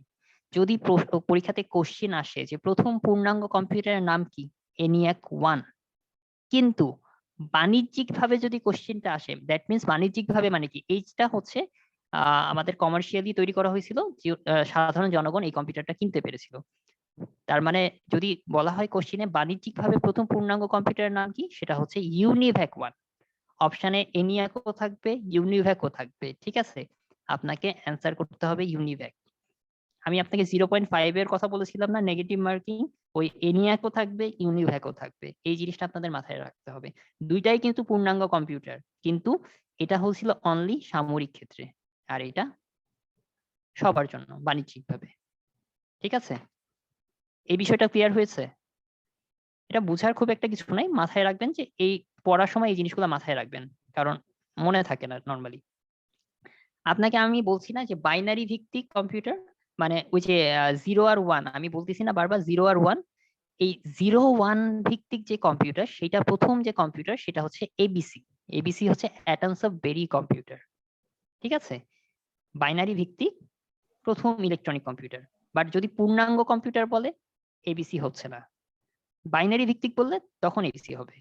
আচ্ছা, এখন আসেন, প্রতিটা কম্পিউটারে কিন্তু এখন বর্তমান সময় কিন্তু প্রোগ্রাম স্টোর করা থাকে। ঠিক আছে, কম্পিউটার তো আবিষ্কার হচ্ছে, প্রথমে তো একটা নর্মাল কম্পিউটার আবিষ্কার করছে, তারপরে ওইটাতে বাইনারি ইউজ করা হলো, এরপরে প্রোগ্রাম স্টোর করা হয়েছে। তো স্টোর প্রোগ্রাম ইউজ করে প্রথম যে কম্পিউটার আসছে সেটা হচ্ছে জন নিউম্যান। স্টোর প্রোগ্রাম, প্রোগ্রাম মানে প্রথম সংরক্ষিত প্রোগ্রাম ইউজ করে যখন কম্পিউটারটা আবিষ্কার, মানে ইউজ করে যে কম্পিউটারটা করে, সেটাই হচ্ছে কে আবিষ্কার করছে? জন নিউম্যান। এই জন্য জন নিউম্যানকে বলা হয় আধুনিক কম্পিউটারের জনক। এখন আসেন আমি একটু ব্যাকে যাই।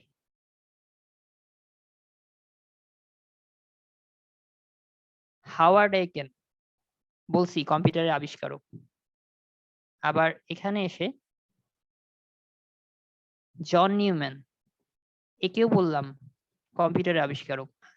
পার্থক্য কি? উনি কিন্তু আধুনিক কম্পিউটারের আবিষ্কারক। কোশ্চেনে যদি আধুনিক কম্পিউটারের জনক বা আবিষ্কারক বলা হয়, চার্লস ব্যাবেজ থাকে, হাওয়ার্ড আইকেন থাকে, জন নিউম্যান থাকে, অ্যান্সারটা আপনাকে জন নিউম্যানই দিতে হবে। ঠিক আছে, পার্থক্য এটাই। এখন আসেন, উনি তো স্টোর প্রোগ্রামটা আবিষ্কার করেছিল, ঠিক আছে, জন নিউম্যান। তো এই স্টোর প্রোগ্রাম ইউজ করে কোন কম্পিউটারটা হয়েছিল? এই যে স্টোর প্রোগ্রাম ব্যবহার করে তৈরি করা প্রথম কম্পিউটার হচ্ছে এডস্যাক। এখন আসেন, এই যে 37 BCS একটা কোশ্চেন আসছিল যে ডাটা সংরক্ষণের জন্য মার্কারি ডিলে লাইনস মেমোরি ব্যবহার করা হয়। এই জিনিসটা আপনারা মনে রাখেন, এটা নিয়ে আমরা পরে কথা বলবো। এটা নিয়ে আমরা মেমোরি নিয়ে যখন কথা বলবো জেনারেশনে, তখন আমি এই জিনিসটা বলবো। ঠিক আছে, আচ্ছা একটু দেখেন, ENIAC 1, UNIVAC 1, EDSAC, তিনটা কিন্তু আলাদা জিনিস, খুবই কাছাকাছি উচ্চারণ, খুবই কাছাকাছি নাম, জিনিস আলাদা। ENIAC 1টা হচ্ছে প্রথম পূর্ণাঙ্গ কম্পিউটার, কিন্তু সামরিক ক্ষেত্রে। ইউনিভ্যাকটা কি? পূর্ণাঙ্গ computer for all general people. এডস্যাকটা কি? স্টোরড প্রোগ্রাম ইউজ করা তৈরি প্রথম কম্পিউটার। এখন আসেন, কম্পিউটারের আবিষ্কারের আপনার যে বিষয়, মানে কম্পিউটারের যে এই যে এখন যে নতুন যে আধুনিক যুগে যে কম্পিউটার তৈরি হয়েছে, ডিজিটালাইজড হয়েছে, এখন কম্পিউটার অনেক ছোট হয়ে আসছে না? আমি প্রথমে দেখেছিলাম কত বিশাল বড় ছিল, এখন কিন্তু অনেক ছোট হয়ে আসছে। তো আধুনিক সময়ের কম্পিউটার আপনার এই যে ছোট হয়ে আসার পিছে, হ্যাঁ, যে যেই জিনিসটার আবিষ্কার সবচেয়ে বেশি কাজে লাগছে সেটা হচ্ছে ট্রানজিস্টর। এই ট্রানজিস্টর নিয়ে আপনারা বিস্তারিত পড়বেন, আপনারা আধুনিক কম্পিউটারে, আধুনিক বিজ্ঞানে ট্রানজিস্টর নিয়ে পড়বেন। সো আমি এখন আর ট্রানজিস্টর নিয়ে কথা বলছি না। আপনি আপনারা আসেন ট্রানজিস্টরের মানে গঠন, মানে ভিতরের উপাদান কি, কিভাবে কাজ করে, এইগুলো নিয়ে যে কথা বলবো না, ট্রানজিস্টরের বেসিক এলিমেন্টস নিয়ে কথা বলবো। আমরা এখন কি কম্পিউটারের ইতিহাস পড়ছি, ঠিক আছে? সো একটা এই যে ট্রানজিস্টর তো একটা উপাদানের কার্য কৌশল বা গঠনগত কৌশল নিয়ে এখন আলোচনা করব না আমরা। দেখেন, এই ট্রানজিস্টরটা আবিষ্কার কে করেন? জন বার্ডেন, উইলিয়াম ব্রেডেন এন্ড উইলিয়াম শকলি। ইম্পর্টেন্সটা দিবেন উইলিয়াম শকলের উপর, কারণ আমি খেয়াল যে যখন অপশনে দেয় এই উইলিয়াম শকলের কথাটা বেশি দেয়। ইনারা থাকে, মানে কোনো কোনো সময় অপশনে ইনার তিনজনই থাকে অথবা দুইজন থাকে, বাট উইলিয়াম শকলে মাস্ট, ইনি থাকে। ঠিক আছে, এখন আসেন, এই ট্রানজিস্টর এটা আপনার হচ্ছে আবিষ্কার হয়েছে কোথায়? আমেরিকার বেল ল্যাবরেটরিতে আবিষ্কার হয়েছে। বেল ল্যাবরেটরি খুবই মানে খুবই জনপ্রিয় এবং খুবই মানে যদি গবেষণার জন্য বলেন, পৃথিবীর ওয়ান অফ দা বিখ্যাত ল্যাবরেটরি। ঠিক আছে, কিছু কিছু বিখ্যাত ল্যাবরেটরি থাকে না, যেখানে অনেক কি বলেন, নোবেল লরিয়েট থেকে শুরু করে অনেক বড় বড় বিজ্ঞানী কাজ করে থাকেন। এর মধ্যে একটা হচ্ছে বেল ল্যাবরেটরি। এটা মনে রাখবেন, ট্রানজিস্টরটা আবিষ্কার হয় বেল ল্যাবরেটরিতে এবং এটা আমেরিকাতে অবশ্যই। ঠিক আছে?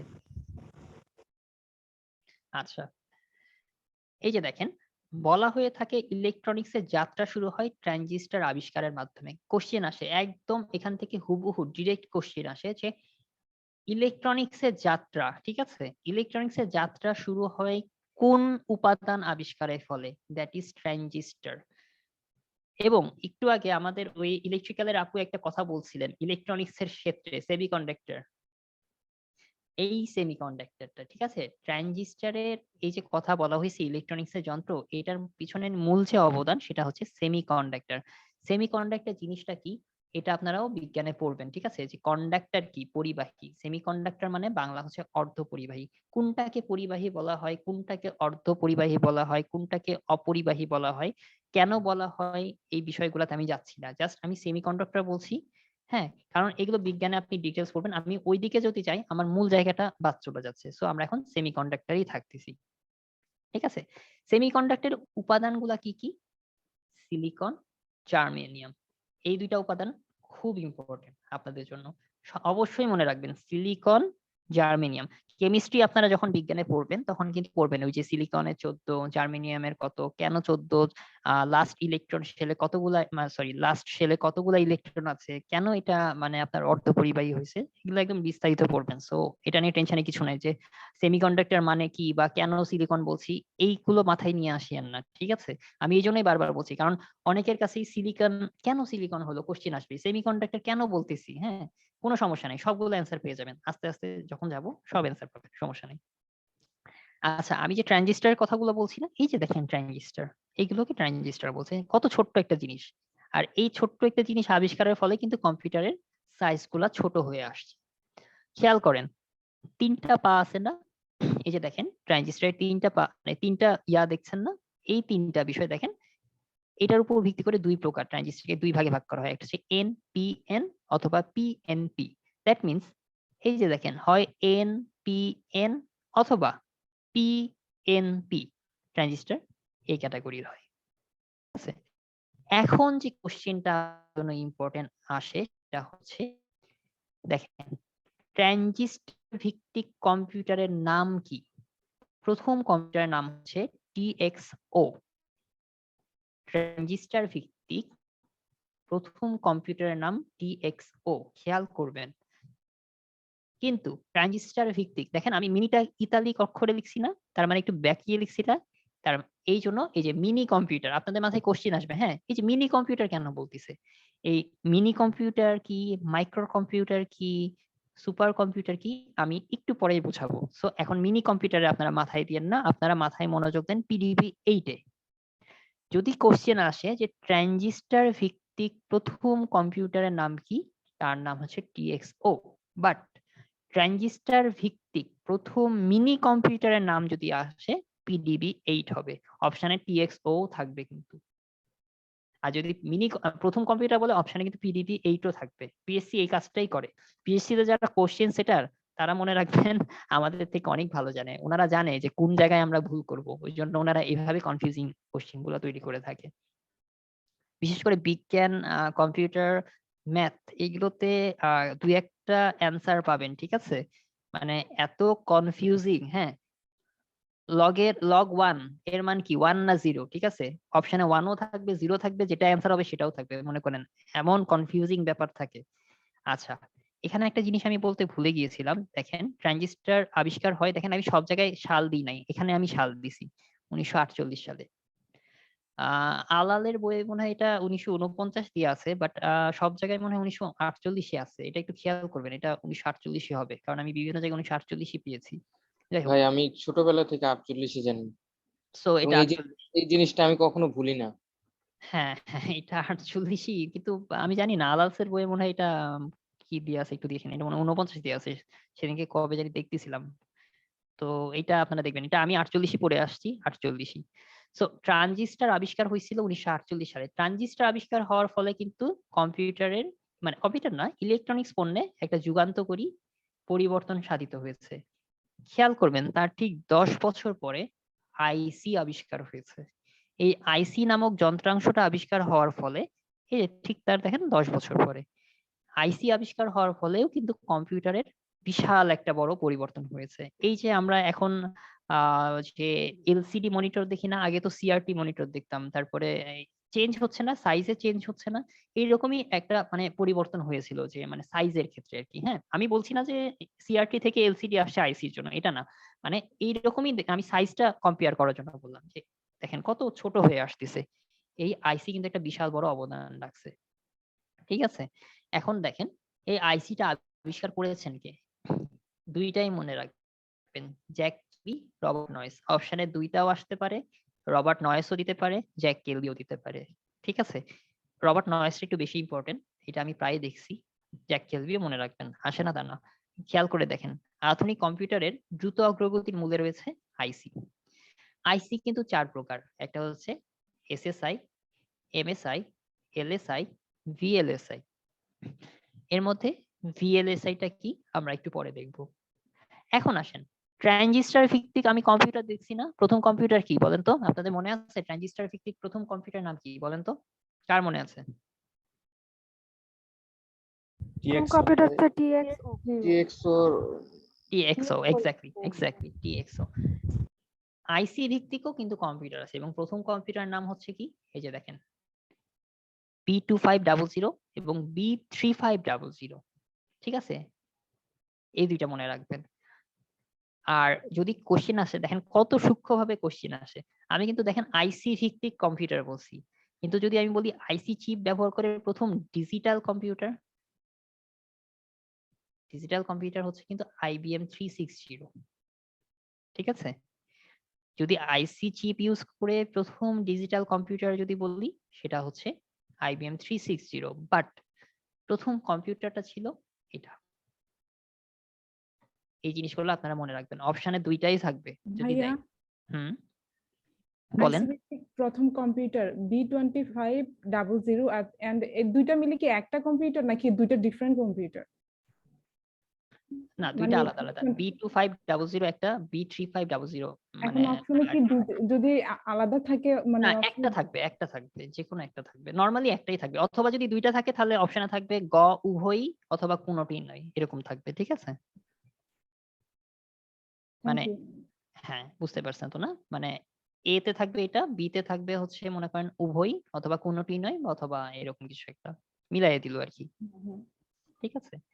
আমি যে আইসি নিয়ে কথা বলছি না, এটা হচ্ছে সেই আইসি। দেখেন কতগুলা পিন আইসির, ঠিক আছে। এগুলো এক একটা পিন, প্রতিটা পিনেরই এক একটা আলাদা আলাদা কাজ। এই কাজগুলো আপনাদের জানার দরকার নেই, এগুলো হচ্ছে যারা ইলেকট্রনিক্স নিয়ে কাজ করেন বা যারা এই যে ইলেকট্রিক্যাল ট্রিপল ইঞ্জিনিয়ার, তারা এই যে, আমি কিন্তু আইসি নিয়ে অনেক কাজ করছি ল্যাবে, কিন্তু এই পরবর্তীতে আরো যারা ভবিষ্যতে ইন্ডাস্ট্রিয়াল পর্যায়ে কাজ করেন অথবা অটোমেশনে কাজ করেন, অথবা যেটা RHD, রিসার্চ এন্ড ডিজাইন, ওই ওই ইয়াগুলোতে কাজ করেন কনসার্ন ডিপার্টমেন্টে, তারা এইগুলো নিয়ে কাজ করেন। সো আপনারা, আমি জাস্ট ছবি দেখার জন্য বলছি যে আইসি নিয়ে পড়ছেন, এটা হচ্ছে আইসির পিকচার, আর কিছুই না। এগুলো আপনাদের জানা দরকার নেই। আচ্ছা, এখন আসেন আইসির পরে যে জিনিসটা আসছিল সেটা হচ্ছে মাইক্রোপ্রসেসর।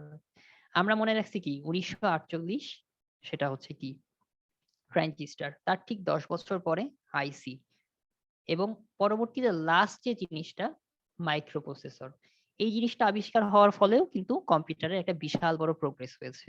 এবং এটার আবিষ্কারটা হয়েছে কবে, এটা মনে রাখবেন, এটারও সাল ইম্পর্টেন্ট, এটা হচ্ছে আমাদের মুক্তিযুদ্ধের সালে, আমি এইভাবে মনে রাখতাম 1971 মাইক্রোপ্রসেসর। আমরা মাইক্রোপ্রসেসর নিয়ে বিস্তারিত পড়বো, ঠিক আছে। আমি যেমন আমার ক্লাস কোর্সেই মনে হয় গত লেকচারে মাইক্রোপ্রসেসর নিয়ে বিস্তারিত পড়ছিলাম। আমরা এখানেও পড়বো, হ্যাঁ, ব্যাচে পড়বো, সেটা পরবর্তী লেকচার গুলোতে। খেয়াল করবেন মাইক্রোপ্রসেসর পিকচারটা একটু দেখেন, এইটা হচ্ছে আপনার সেই মাইক্রোপ্রসেসর, ঠিক আছে। এই যে দেখছেন না বিশাল এই যে ইয়াগুলো যাচ্ছে, আমরা ওই যে তার বলি না, একটার সাথে আরেকটা কানেক্ট করার জন্য তার ইউজ করি না, খেয়াল করবেন এখানে আমরা তার ইউজ করি না, এটা হচ্ছে পিসিবি বোর্ড, হ্যাঁ, printed circuit board, mother board আর কি। এখানে দেখেন এই যে এগুলো কিন্তু এক একটা ইয়া গিয়েছে, সব এগুলো কিন্তু কমিউনিকেট করতেছে, ডিজিটালি প্রিন্টেড, সব কানেক্টেড, ঠিক আছে।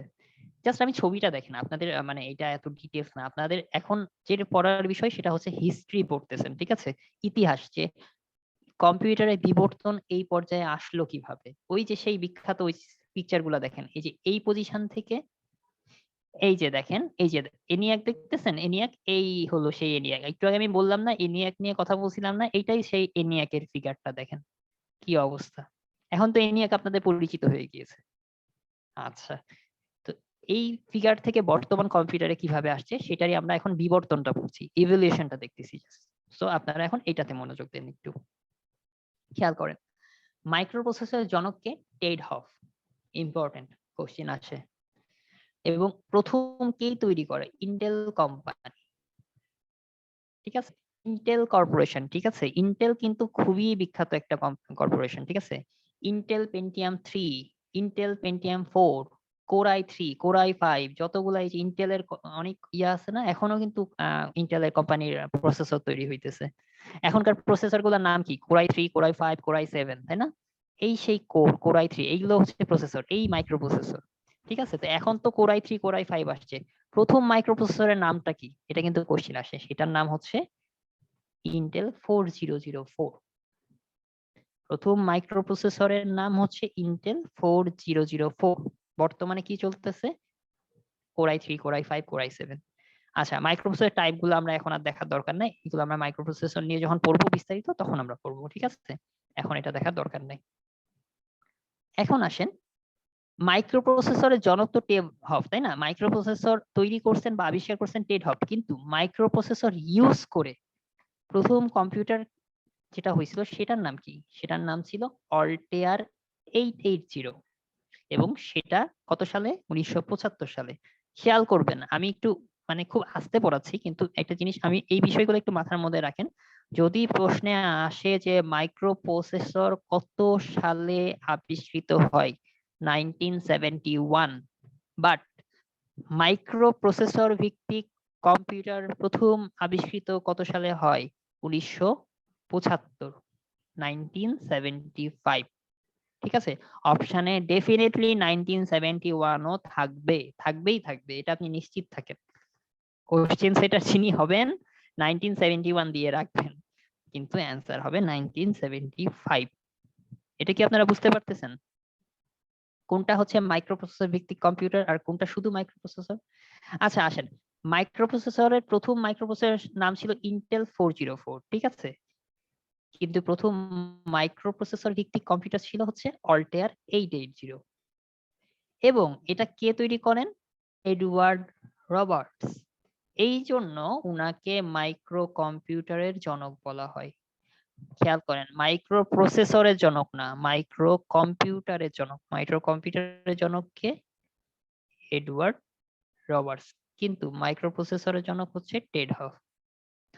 কনফিউশন গুলো বাধে কোথায়? আপনারা তো বুঝতে পারছেন, তাই না? ক্লিয়ারলি বুঝতে পারছেন না? এখন আসেন, আমি আপনাদেরকে একটু আলালসের বই আমি একটু করছি, স্ক্যান করেছি, ওইখানে একটু নিয়ে যাই। হ্যাঁ, স্টপ শেয়ার করে আমি আবার নিয়ে আসছি আপনাদেরকে।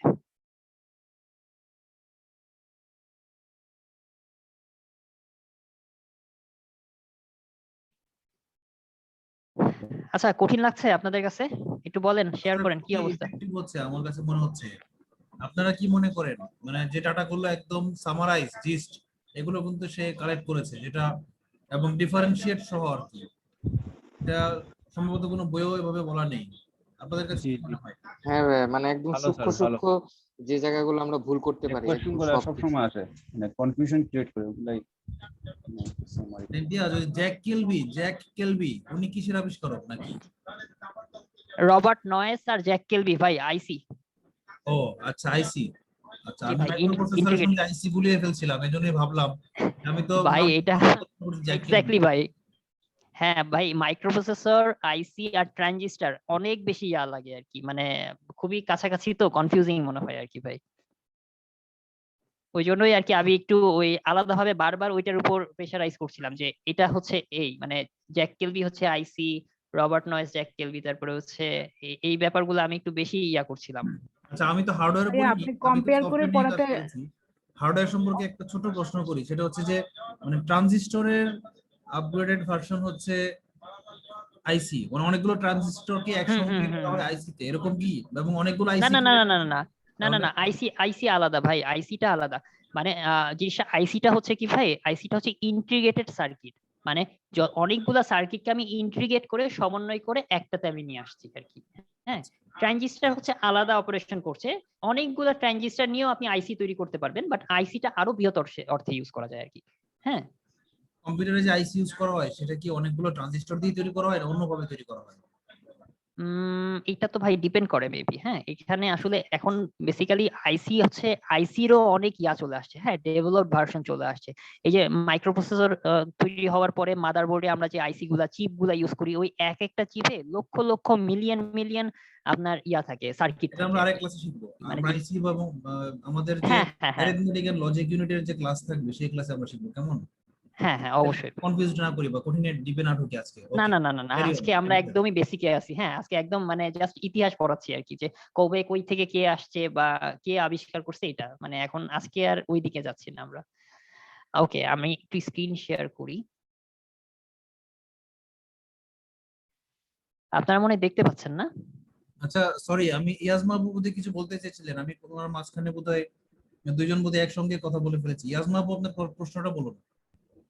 ভাইয়া আমি বলতেছিলাম যে ভাইয়া কম্পেয়ার করে পড়ানোতে মানে সুবিধা হচ্ছে, আমাদের জিনিসগুলো ক্যাচ করতে ভালো লাগতেছে, মানে ইজি হচ্ছে। আলহামদুলিল্লাহ। এবং আপনারা এভাবেই পড়বেন। হ্যাঁ, এটাই কিন্তু স্ট্র্যাটেজি। হ্যাঁ, আপনারা মানে ধরেন একজন কোনো স্টুডেন্ট যদি একদম হুবহু মুখস্থ করে গেল যে ট্রানজিস্টার ট্রানজিস্টার, এনিয়াক, এডস্যাক, ইউনিভ্যাক, তারপরে হচ্ছে যে এই যে টেড হফ, এইভাবে মুখস্থ করে গেল, সে কিন্তু কখনোই মনে রাখতে পারবে না। আর পরীক্ষার হলে কিন্তু ওই যে কনফিউশনে গুলাই ফেলবে, যে ওফ এটা না ওটা কোনটা পড়ছিলাম, হাই হাই, এরকম একটা ব্যাপার হয়ে যাবে। বুঝতে পারছেন? সো এই জিনিসটাই মানে যখন আপনি কম্পেয়ার করে পড়বেন, আমরা আচ্ছা জিনিসটা হচ্ছে, আমি মনে হয় একটা স্ক্রিন চলে আসছে, স্ক্রিন তো দেখতে পাচ্ছেন না? স্ক্রিন দেখতে পাচ্ছেন তো নাকি? হ্যাঁ ভাই, হ্যাঁ ভাই। Yeah. আচ্ছা গুড।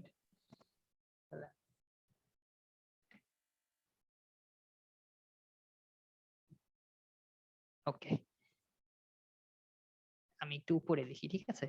আপনাদের পড়ার ক্ষেত্রে আপনাদের জন্য যেভাবে আপনারা পড়বেন সেটা হচ্ছে, আমি একটু লিখে দেখাই, তখন তো লিখছিলাম না, খেয়াল করবেন। ইউনিভ্যাক, এনিয়াক, ইউনিভ্যাক, এডস্যাক, ঠিক আছে? এভাবে সবসময় পার্ট পার্ট করে পড়বেন। এই তিনটা কিছুটা একই রকম লাগে না? এইটা কি বলেন তো? পূর্ণাঙ্গ কম্পিউটার, ইলেকট্রনিক, ঠিক আছে? বাট এটা হচ্ছে সামরিক ক্ষেত্রে। এটাও পূর্ণাঙ্গ কম্পিউটার, বাট এটা সকলের জন্য। এভাবে লিখে লিখে পড়বেন। আর এটা হচ্ছে কি? এটা হচ্ছে স্টোরড প্রোগ্রাম ইউজ করে। তাহলে আমার এই টাইপের যত পড়া হলো, পড়া আমার কমপ্লিট হয়ে গেল। এরপরে দেখেন চার্লস ব্যাবেজ, ঠিক আছে? 2 নম্বরে কে আসছে? হাওয়ার্ড এইকেন, তাই না? হাওয়ার্ড হ্যাঁ। এইকেন। 3 নম্বরে কে আসছে? জন নিউম্যান, ঠিক আছে? সো এইভাবে মিলাই মিলাই করবেন। চার্লস ব্যাবেজ কি? ফাদার অফ কম্পিউটার, ঠিক আছে? হাওয়ার্ড এইকেন কি? পূর্ণাঙ্গ কম্পিউটার আবিষ্কারক। কিন্তু আধুনিক কম্পিউটার আবিষ্কারক কে? জন নিউম্যান। তাহলে আপনাদের কখনোই কনফিউশন লাগবে না। আমার তো তিনটাই পড়া হয়ে গেল এবং কোনটা কে করছে জানা হয়ে গেল, কখনোই আপনার কনফিউশন লাগবে না। এরপরে আসেন ট্রানজিস্টর, ঠিক আছে? আইসি আসছে কি? মাইক্রোপ্রসেসর, ঠিক আছে? এটা কত সালে হয়েছে? 48 সালে? সবই তো 1900, ওই জন্য লিখতাম না। আইসি হয়েছে তার 10 বছর পর, মাইক্রোপ্রসেসর হয়েছে 71 সালে, ঠিক আছে? এটার আবিষ্কার কে করছে? লিখেন। আইসি কে লিখেন, মাইক্রোপ্রসেসর কে লিখেন। এই ভিত্তিক প্রথম কম্পিউটার কি? পিডিবি, সরি টিএক্স, তাই না? টিএক্সও না? আইসি ভিত্তিক কি লিখেন, মাইক্রোপ্রসেসর ভিত্তিক কি লিখেন। শেষ, পড়া শেষ। আমি আপনাদেরকে যেটুকু পড়াইছি, ঠিক আছে, এইটুকু অংশের মধ্যে আমার কিন্তু পড়া কমপ্লিট হয়ে গেল, এবং আমার কিন্তু আর কনফিউশনও ক্রিয়েট হবে না। মানে যে যাই কোশ্চেনই করুক, আপনি কিন্তু কম্পেয়ার করবেন, ও আচ্ছা আইসি তো এই ছিল, তার মানে আইসি যদি আমি যদি মাইক্রোপ্রসেসর থেকে কোশ্চেন করি, তাহলে আপনি কিন্তু কম্পেয়ার করবেন, ও আচ্ছা আইসি তো এটা ছিল, আইসি তো হচ্ছে না, ট্রানজিস্টরও টিএক্সও ছিল, এও হবে না, দ্যাট মিন্স এখান থেকে এটা হবে, টেড হফ হবে, ঠিক আছে? সো চেষ্টাটা করবেন এইভাবে, যাতে কনফিউশন ক্রিয়েট না হয়। আচ্ছা, এখন আসেন আমি একটু বড় করে দিই, তাই না? একটু বড় করলে মনে হয় ভালো হয়।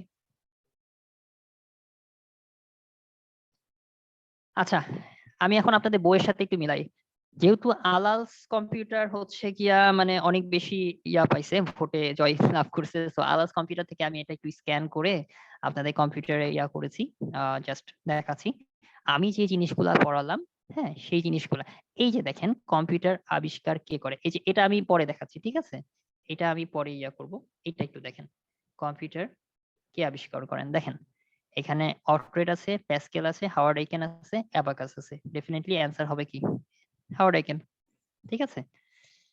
আচ্ছা, আমি এখন একটু আপনাদের দেখাই,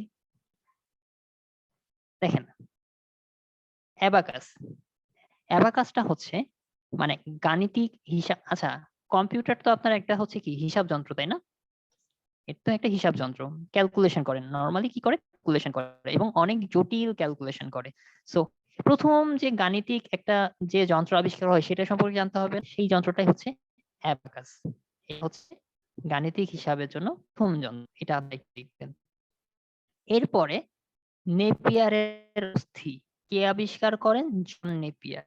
আচ্ছা, একটা জিনিস হচ্ছে কি, আপনারা ম্যাথমেটিক্সে আপনারা গুণ, ভাগ অথবা ওই যে কি বলবো রুট ওভার স্কোয়ার, ঠিক আছে, হ্যাঁ, অথবা এটা এটা হচ্ছে রুট ওভার, ঠিক আছে। আর যদি আমি এখানে 3 দিই তাহলে কি কিউবিক রুট, মনে করেন এক্স স্কোয়ার, একে আমি যদি রুট করি কি পাবো? এক্স পাবো না?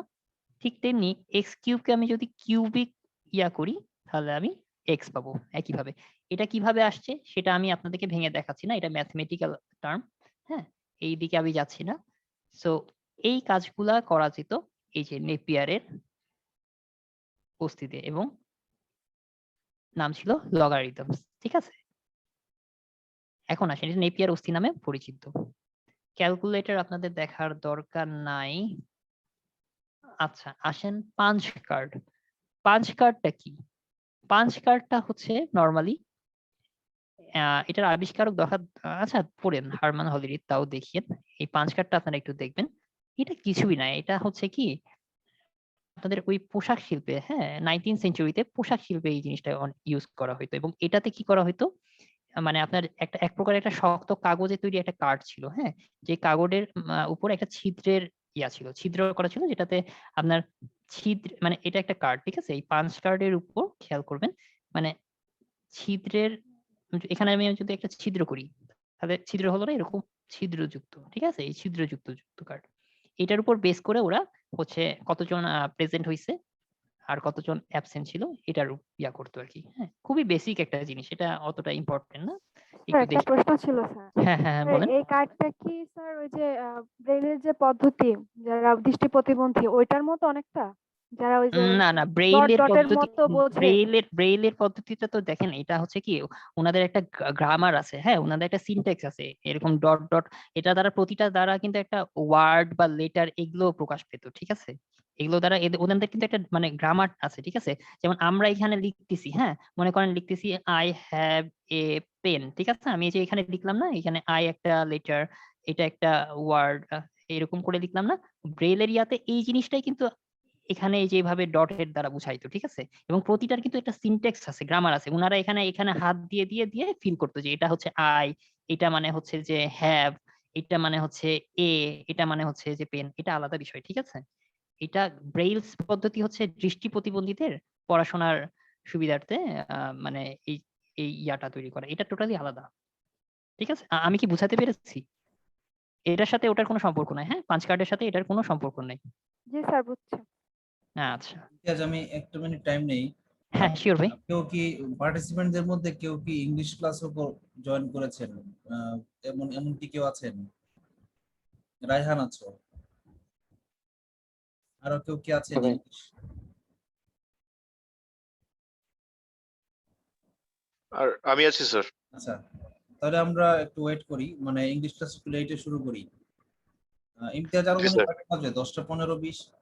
আচ্ছা, মানে ইংলিশ ক্লাস কি কে নিবে, মানে আপনি নিবেন ভাই না সেমন্তি আপু নিবে? আমি নিব আজকে। আচ্ছা, না আমি একটু ওইটাই বলছি যে আপু তো মনে হয় এখানেই আছেন। হ্যাঁ হ্যাঁ, আমি নিলেও যা, সেমন্তি আপু নিলেও তা, কিন্তু বিষয় হচ্ছে যে সেমন্তি আপু নিলে একজন সায়েন্সের পার্টিসিপেন্ট আরেকজন মিস করলো আর কি, আর আমি নিলে সেমন্তি আপু হয়তো মিস করলো না কিন্তু বাকি দুজন মিস করলো, তা আমরা চাই না যে কেউ মিস করুক। এই আচ্ছা জন্য আচ্ছা আমি চাচ্ছিলাম তুমি শেষ করলে পরেই শুরু করতাম আর কি। তোমার আনুমানিক কয়টা ভাই বাজে? 20? সমস্যা নাই ভাই, আপনার 10:30 বাজে শুরু করলেও সমস্যা হবে না। আমরা তো সবাই রাত জাগি, ম্যাক্সিমামই না, সবারই বাকি রাত জাগি। বাকি বাকি পার্টিসিপেন্টের ব্যাপারটা তো চিন্তা করতে হবে, তাই না? 10টার সময় আচ্ছা ভাই, আমি আর 10 মিনিট নিই, হ্যাঁ 10 10 মিনিটে মিনিট না, শেষ তুমি করে 20 দিই। হ্যাঁ মিনিট ভাই নাও, ঠিক সমস্যা আছে। নাই। ইয়া ইমতিয়াজ, তুমি 20 মিনিট নাও, কোনো সমস্যা নাই। আচ্ছা, বাকি পার্টিসিপেন্টরা কি মানে অত রাতে আবার ভাইয়া তাহলে সমস্যা নাই, সমস্যা নাই ভাইয়া, ওই 15 মিনিট 20 মিনিট আপনার লেট আমাদের এমনিতেও হয়, এটা বিষয় না। আচ্ছা আচ্ছা আচ্ছা, 10টা ঠিক আছে 15 16 15 মিনিট নিই। শেষ করতে হ্যাঁ পারলেও সমস্যা ঠিক নেই। আছে, 10টা 15 আমরা তো হলে আজকে শুরুই তাহলে আর করেছি দেরিতে, অন্য দিনে সমস্যাটা হবে না।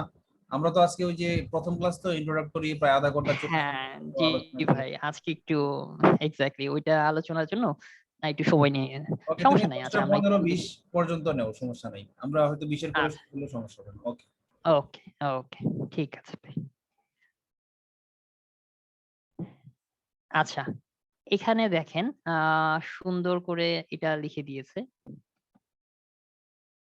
এই যে আমি একটু আগে যেটা বলছিলাম, এখানেও সুন্দর করে দেয়া আছে। এই জিনিসটা আপনারা একটু দেখবেন, এগুলো আমাদের অলরেডি বলা হয়ে গিয়েছে, সো এটা আর এখন আর বলার কিছু নাই। উম আচ্ছা, এখান থেকে আইসি চিপ, এই যে এই জিনিসগুলাই আছে, প্রথম কম্পিউটার, এগুলো আমি অলরেডি বলেছি। আচ্ছা, এখানে একটা মজার জিনিস, এটা ইম্পর্টেন্ট, খেয়াল করবেন। বাংলাদেশে যে প্রথম কম্পিউটারটা আসছে সেটা হচ্ছে কি কম্পিউটার? এটা একটা IBM 1620। এটা কিন্তু পরীক্ষাতে আসে। হ্যাঁ, বাংলাদেশে প্রথম যে কম্পিউটারটা আসছে সেটা হচ্ছে কি কম্পিউটার? সেটা হচ্ছে 1620। এবং এটা কোথায় স্থাপিত হয়েছিল? পরমাণু শক্তি কেন্দ্রে, বাংলাদেশ অ্যাটমিক এনার্জি কমিশনে। অনেক আগে 1964 সালে, সালটা আপনার মনে রাখার দরকার নেই। কিন্তু এখন কোথায় সংরক্ষিত আছে এটা ইম্পর্টেন্ট। এখন কিন্তু এটা জাদুঘরে আছে। এবং এই যে আগারগাঁও জাদুঘর আছে না, বিজ্ঞান ও প্রযুক্তি জাদুঘর, সেই জাদুঘরে আছে। খেয়াল করবেন এখানে এটা আমি কিন্তু বলি নাই main frame computer. Main frame কম্পিউটারটা কি একটু পরে আজকে দেখি কতদূর যাওয়া যায়। মেইন ফ্রেম নিয়ে আমরা কথা বলবো, ঠিক আছে? পরবর্তীতে কম্পিউটারের ভাগে আমরা কথা বলবো। ঠিক আছে, আচ্ছা, এগুলো নিয়ে বলছি, চার্লস বেবেজ, জন নিউম্যান, এগুলো নিয়ে কথা বলেছি। মেইন ফ্রেম, আচ্ছা এটা একটু দেখবেন, বিশ্বের প্রথম এবং বৃহত্তম যে জাদুঘর সেটা হচ্ছে কোথায়? এই যে এই জায়গাটায়, ক্যালিফোর্নিয়া। আচ্ছা, প্রচলিত ভুল তথ্য, বিশ্বের প্রথম একমাত্র কম্পিউটার হচ্ছে অ্যাটলান্টাই। সঠিক তথ্য হচ্ছে তাই, এটা আমার নিজেরও জানা ছিল না, আমি ভুলটাই জানতাম। আমি জানতাম যে এটা, যাই হোক, এটা সঠিক তথ্য যদি হয়ে থাকে তাহলে আপনারা দেখবেন, সমস্যা নাই। আচ্ছা, আমরা একটু বই দেখলাম, বই দেখে তো আর কি আছে, আর কিছু নাই, আমি যেটুকু পড়ালাম এইটুকুই ছিল। আচ্ছা, আমাদের ফার্স্ট চ্যাপ্টার যেটা ছিল, ঠিক আছে, মানে হিস্ট্রি অফ কম্পিউটার, ঠিক আছে, ওখানে আর বলার মতো কিছু নাই। আমি আপনাদের যেটুকু দেখিয়েছি না, ওই যে শীট থেকে যেটুকু দেখালাম না, সেটুকুই থাকবে, সাথে আমি যে দুই একটা জিনিস বলে দিলাম সেগুলো পড়বেন, ঠিক আছে? আমি একটু বই এই জন্যই দেখে নিলাম যে বইয়ে আর কিছু আছে কিনা যেটা আমরা পড়াইতে পারি। এখন আসি আমরা হচ্ছে কম্পিউটারের প্রজন্মতে, ঠিক আছে? আসেন, জেনারেশনস অফ কম্পিউটার, এটা আমরা এখন পড়বো।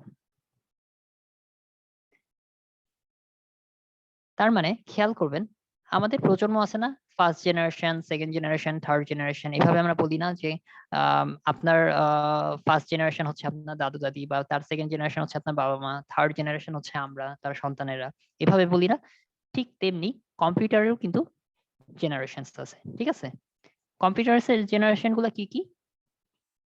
First generation, second generation, third generation, fourth generation, fifth generation,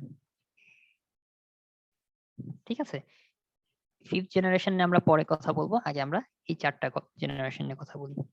এখন আসেন, ফার্স্ট জেনারেশন কম্পিউটার কোনটা? ফার্স্ট জেনারেশন কম্পিউটার ছিল, এইখান থেকে আপনারা দেখেন আমি এখানে তো অনেক কিছু লেখা আছে, এত কিছু না। আমি আপনাদেরকে যেটা বলি এই বিষয়গুলো একটু মনোযোগ দেন। ফার্স্ট জেনারেশন কম্পিউটারে যে জিনিসটা আপনাদের জানতে হবে যে দেখেন একটা জিনিস খেয়াল করেন, প্রতিটা মানে কম্পিউটারের কিন্তু আপনার হচ্ছে মানে ইয়া ছিল কি বলে মানে প্রোগ্রামিং ভাষা থাকে। আমরা প্রোগ্রামিং ভাষা নিয়ে পরে পড়বো, হ্যাঁ, যে প্রোগ্রামিং এখানে এই যে ডান দিকে দেখেন আমি প্রোগ্রামিং ভাষা লিখছি, ঠিক আছে। যেমন আছে আপনার মেশিন ল্যাঙ্গুয়েজ, এই জিনিস মেশিন ল্যাঙ্গুয়েজটা কি এটা আমরা জানবো, অ্যাসেম্বলি ল্যাঙ্গুয়েজ কি এটাও জানবো, হ্যাঁ, হায়ার ডেফিনেশন ল্যাঙ্গুয়েজ কোনটা এগুলো জানবো, সবগুলো নিয়ে জানবো, ঠিক আছে। এগুলো সমস্যা নাই। আমি জাস্ট এখন এগুলো বলবো সেগুলো একটু মনে রাখবেন যে এই জেনারেশনে এই ল্যাঙ্গুয়েজ গুলো ইউজ করা হয়েছে। আসেন ফার্স্ট জেনারেশনে কোন ল্যাঙ্গুয়েজ ইউজ করা হয়েছে? Machine language. কোশ্চেন আসছে, ঠিক আছে। মেশিন ল্যাঙ্গুয়েজটা কি? মেশিন ল্যাঙ্গুয়েজটা হচ্ছে যে ল্যাঙ্গুয়েজটা কম্পিউটার সরাসরি মানে বুঝতে পারে সেটাকে মেশিন ল্যাঙ্গুয়েজ বলে। অ্যাসেম্বলি কি, হায়ার ল্যাঙ্গুয়েজ কি, C programming, C plus plus, C, তারপরে পাইথন, কোবল, এগুলো নিয়ে আমরা পরে ডিটেইলস বলবো, কোনো সমস্যা নেই। জাস্ট এখন আমরা পড়তেছি জাস্ট জেনারেশনের উপর আপনারা একটু ফোকাস করেন, ঠিক আছে।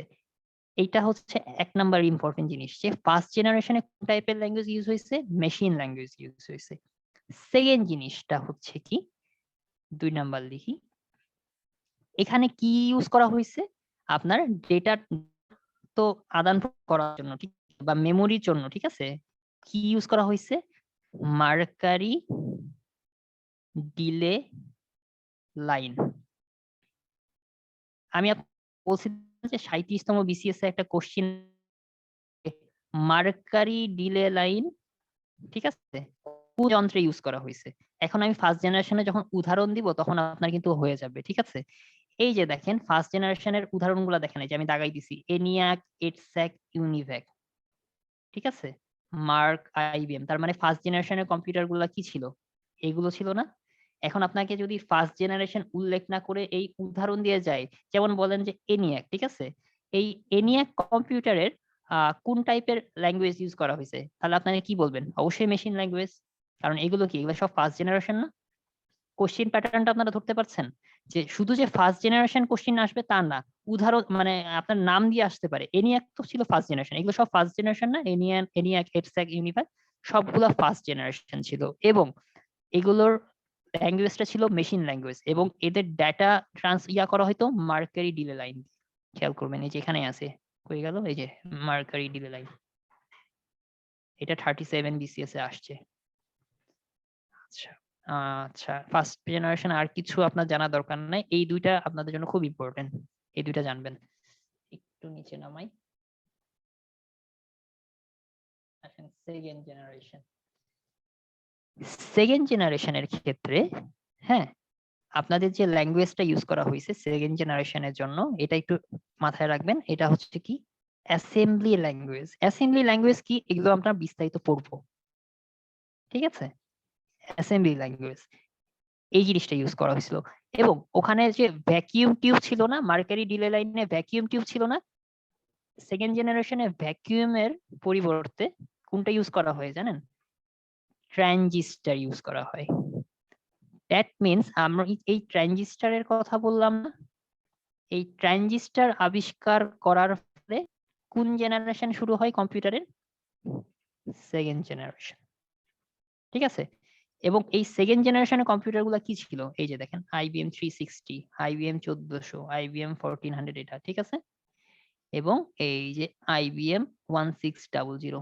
একটু আগে আপনাদেরকে বলছিলাম যে IBM 1600 ছিল বাংলাদেশের প্রথম কম্পিউটার।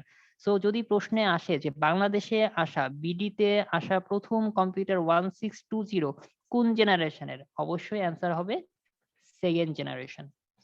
আপনারা কি বুঝতে পারছেন আমি কি বলতে চাচ্ছি? হ্যাঁ ভাই। আচ্ছা, এখানে দেখেন এখানে কি ইউজ করা হয়েছিল? ভ্যাকিউম টিউব ইউজ করা হয়েছিল, তাই না? আর আমি এখানে কি বললাম যে ভ্যাকিউমের বদলে কি ইউজ করছি? ট্রানজিস্টর, ঠিক আছে। এখানে আমার ফার্স্ট জেনারেশনে আমার ডেটা ট্রান্সফার হয়েছিল কিসে? ডেটা ট্রান্সফার কিসে হইতো? মার্কারি ডিলে লাইনে দিয়ে। আচ্ছা, এখানে আমার ডেটা ট্রান্সফার কিসে হচ্ছে? টেলিফোন লাইনের মাধ্যমে। টিএনটি লাইন, ঠিক আছে? টিএনটি লাইন আছে না, অনেক পুরাতন আগের সময় টিএনটি লাইন দিয়ে কিন্তু ইয়া ট্রান্সফার হইতো, বুঝছেন? আগে ইন্টারনেট ইউজ করতাম কিন্তু আমরা ওই যে ইয়া টিএনটি লাইন ইউজ করতাম আর কি। এই যে দেখেন ডেটা স্থানান্তর করা হয়, কই গেল এখানে, এই যে টেলিফোন লাইনে এই যে ভ্যাকুয়ামের পরিবর্তে ট্রানজিস্টর ইউজ করা হয়, ঠিক আছে? আচ্ছা, আর কোথায় গেল, এই যে অ্যাসেম্বলি ভাষা, এটা পড়বেন এই জিনিসটা। আমি বলতে চাচ্ছি যে আপনারা যে এখানে অনেক কিছু আছে, ঠিক আছে? আপনারা জাস্ট ডিরেক্ট মুখস্থ করিয়েন না, কোশ্চিনটা কিভাবে আসে সেটা বুঝেন, সেভাবে পড়বেন, স্ট্র্যাটেজি খাটাবেন, ঠিক আছে? স্ট্র্যাটেজি কিন্তু খুব ইম্পর্টেন্ট।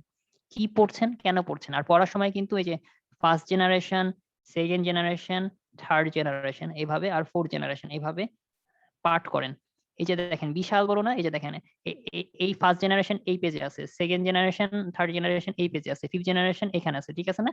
এই 3 পেজের পড়া কি করবেন, 5 লাইনে 4 লাইনে নিয়ে আসবেন, ঠিক আছে? এভাবে 4 লাইনে নিয়ে আসবেন, শেষ। আপনারা যখন পড়বেন বা রিভিশন দিবেন, শেষ, এভাবেই শেষ। ফার্স্ট জেনারেশনে 1 নাম্বার ছিল কি বলেন, মেশিন ল্যাঙ্গুয়েজ। এখানে কি ছিল, অ্যাসেম্বলি ল্যাঙ্গুয়েজ। এখানে আমরা এখনো পড়ি নাই, যখন পড়বো বলবো। এখানে কি ছিল বলেন তো, ভ্যাকুয়াম টিউব ইউজ করা হয়েছে, তাই না? এখানে কি ইউজ করা হয়েছে, ভ্যাকুয়ামের পরিবর্তে ট্রানজিস্টর। এখানে পড়বো, বলতেছি পরে। এই জায়গাটায় যা আছে আমি বলবো, পরে আসতেছে। এই জায়গাটায় কি ইউজ করছি, মার্কারি ডিলে লাইন, তাই না? ডেটা ইয়ার জন্য। হ্যাঁ, এটা কি টেলিফোন, তাই না? এখানে আমরা দেখতেছি, এখনই বলে দিলে তখন ইয়া হয়ে যাবে, এই জন্য আমি বলতেছি না, ঠিক আছে? এখানে এক্সাম্পল গুলা কি বলেন তো, জানেন? এক্সাম্পল গুলা কি জানেন? এক্সাম্পল গুলা পড়তেছি, শেষ।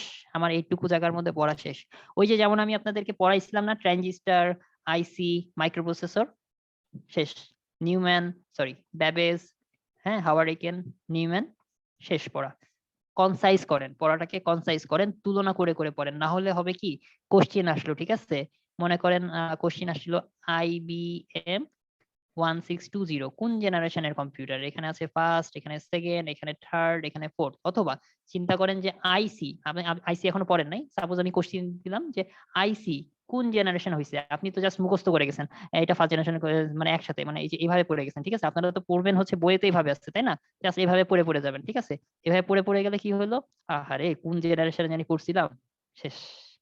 ফার্স্ট জেনারেশন ছিল আইসি, না সেকেন্ড জেনারেশনে ছিল আইসি, জানি কোথায় ছিল, কোথায় জানি পড়ছিলাম। বাট যখনই এভাবে গ্রাফিক্যাল ওয়াইতে পড়বেন, তুলনা করে করে, ও আচ্ছা ফার্স্ট জেনারেশনে তো এটা ছিল, সেকেন্ড জেনারেশনে এটা ছিল, তাহলে ফার্স্ট জেনারেশনে কি হচ্ছে, আমার ভ্যাকুয়াম হচ্ছে, হবে না। সেকেন্ড জেনারেশনে কি ছিল, ও ট্রানজিস্টর ছিল, এটাও হবে না। থার্ড জেনারেশনে আমি পড়ছি, ইয়েস আইসি থার্ড জেনারেশন হবে, অ্যান্সার এটা হবে। এই যে আপনারা তুলনা করে করে, এবং এটাকে কি বলে জানেন, এটাকে বলা হয় ওই যে আপনি সিএস করছেন, কম্পারেটিভলি অ্যানালাইসিস করছেন, ঠিক আছে? এবং মানে এলিমিনেশন টেকনিক বলে যে 1 নাম্বার, 2 নাম্বার, 3 নাম্বার, 4 নাম্বার, এটা তো হবে না, এটা তো হবে না। আচ্ছা এখানে এটা আছে, এখানে এটা আছে, ও আচ্ছা আচ্ছা, না এটা তো এখানে এই অ্যান্সারটাই হবে। এটাতে হয় কি, নেগেটিভ মার্কিং এর সম্ভাবনা অনেকাংশে কমে যায়, এবং আপনার সঠিক অ্যান্সার দেওয়ার পসিবিলিটি, হ্যাঁ প্রবাবিলিটি অনেকাংশে বেড়ে যায়। কারণ আপনার তো অপশন 4টা থেকে 2টা বাদই হয়ে যাচ্ছে, পরে তো এই 2টা নিয়ে ভাবছেন, আচ্ছা আচ্ছা এটা তো আমি এখানে পড়ছিলাম, দ্যাট মিন্স ও হ্যাঁ এই অ্যান্সার এইটা এরকম। কখনো, কারণ আপনি 200 মার্কের পরীক্ষা যখন দিবেন, শুধু তো আর আইসিটির এক্সাম দিবেন না, আইসিটির সাথে করতেছেন, বাংলা সাহিত্য পড়তেছেন, সাহিত্যে হাজারো সাহিত্যিকের কথা মাথায় আছে, বাংলা ব্যাকরণ পড়বেন, সমাস সন্ধি কত কি পড়তেছেন, ইংলিশ লিটারেচার, আপু জানে, সেমন্তী আপু আছেন, ইংলিশ লিটারেচারে কি বিশাল, আপুর কাছে অনেক ইজি।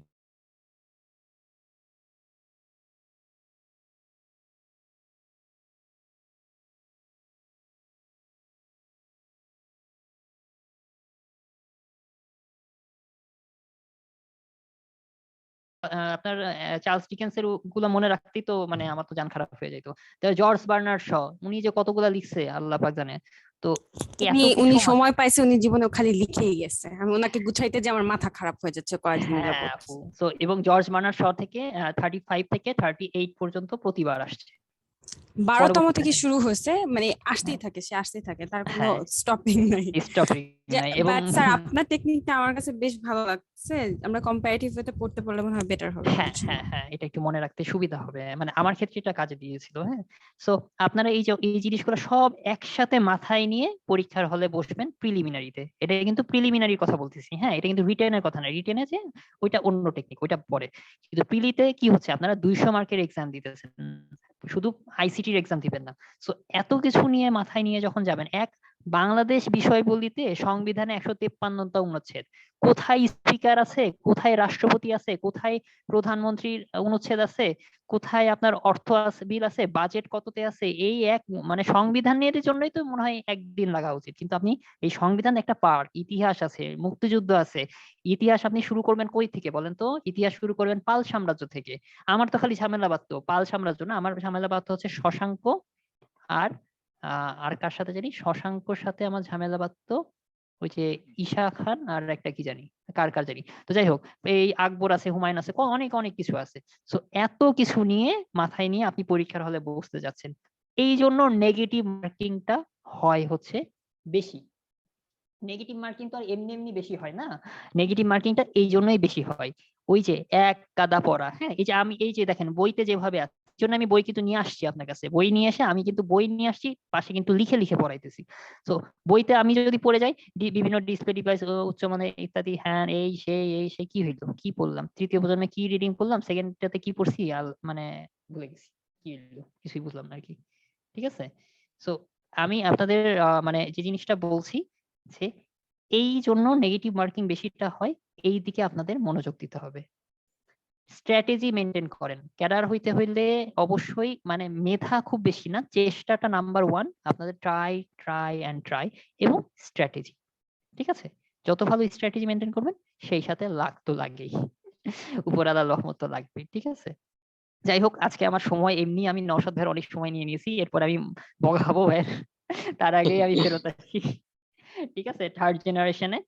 ওকে, আচ্ছা আসেন এখন থার্ড জেনারেশনে যেটা হলো, আমরা তো সেকেন্ড দুইটা জেনারেশন আমরা করে ফেললাম, থার্ড জেনারেশনে দেখি। থার্ড জেনারেশনে যেটা হয়, এক নম্বরে কি ইউজ করছিলাম, মেশিন ল্যাঙ্গুয়েজ না, দুই নাম্বারটাতে কি করছিলাম, অ্যাসেম্বলি। তাহলে এই 3 নম্বরে আমরা হচ্ছে গিয়া হায়ার ল্যাঙ্গুয়েজ ইউজ করব।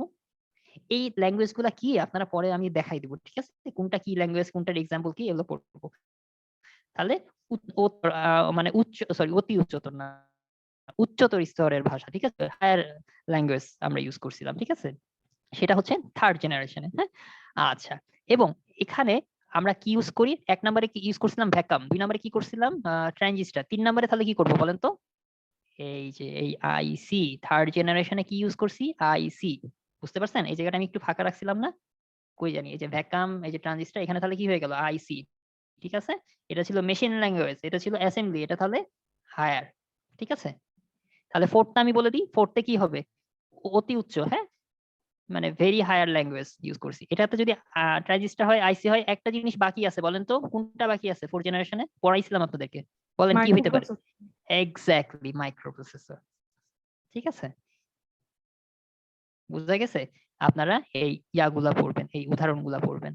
দেখেন আমি কিন্তু ওই যে ওই জিনিসগুলো পড়ছি বলে দেখেন আমি এই যে বার করে দিছি না, এই জন্য আপনাদের জন্য কিন্তু ইজি হয়ে গেল, আপনারা কিন্তু বলতে পারতেছেন, ধরতে পারতেছেন যে ও আচ্ছা এটা।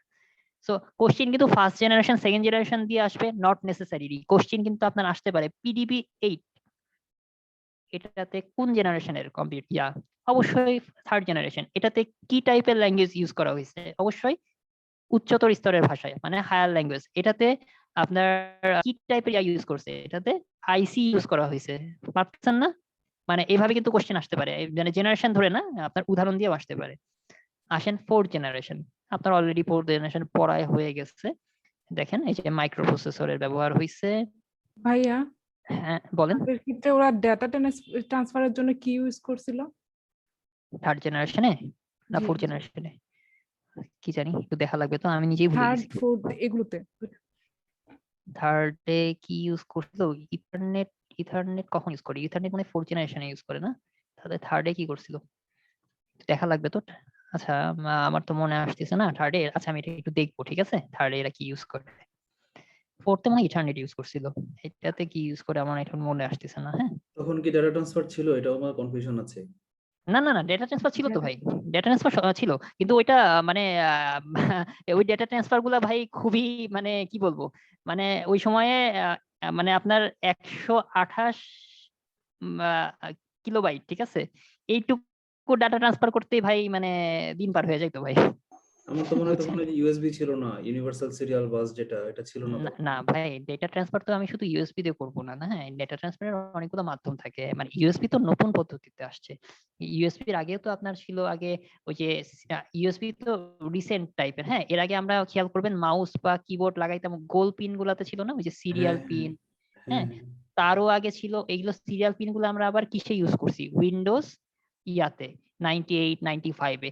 তারও আগে কি ছিল ভাই, পিসি ডস বা এমএস ডস, হ্যাঁ, ওগুলোতেও ছিল, মানে মানে এগুলো অনেক আগের, আমি এগুলো কথা বলতেছি ভাই, এই যে দেখেন এই সালের এই সময়কার আর কি, মানে খুবই মানে হ্যাঁ এই অবস্থা, বুঝছেন ভাই, মানে অনেক আগের কথা, মানে যে এগুলো হচ্ছে এখন অবসোলেট, এগুলো আর এখন কিছুই নেই, আমি জাস্ট আমার মনে হয় ওনাদেরকে মানে তখন সরাসরি ডাটা ট্রান্সফারের কোনো ওয়ে ছিল না, ওই যে পাঞ্চ কার্ডের মাধ্যমে বা ম্যাগনেটিক ট্যাপের মাধ্যমে ওই যে কপি হ্যাঁ করা যেমন হতো। ফার্স্ট জেনারেশনে ভাই ভ্যাকুয়াম ছিল, হ্যাঁ, ফার্স্ট জেনারেশনে আমরা ইয়াতে ইউজ করতাম, ওই যে মার্কারি ডিলে লাইন ইউজ করতাম, ইলেকট্রিক টিউব, ইলেকট্রিক যেটার স্থানান্তর করতাম এটাতে, হ্যাঁ, মানে রাইট। এবং দেখেন তথ্য ধারণ ক্ষমতা ছিল খুবই সীমিত, খুব ধীর গতিতে, এত আস্তে প্রসেসিং, হ্যাঁ।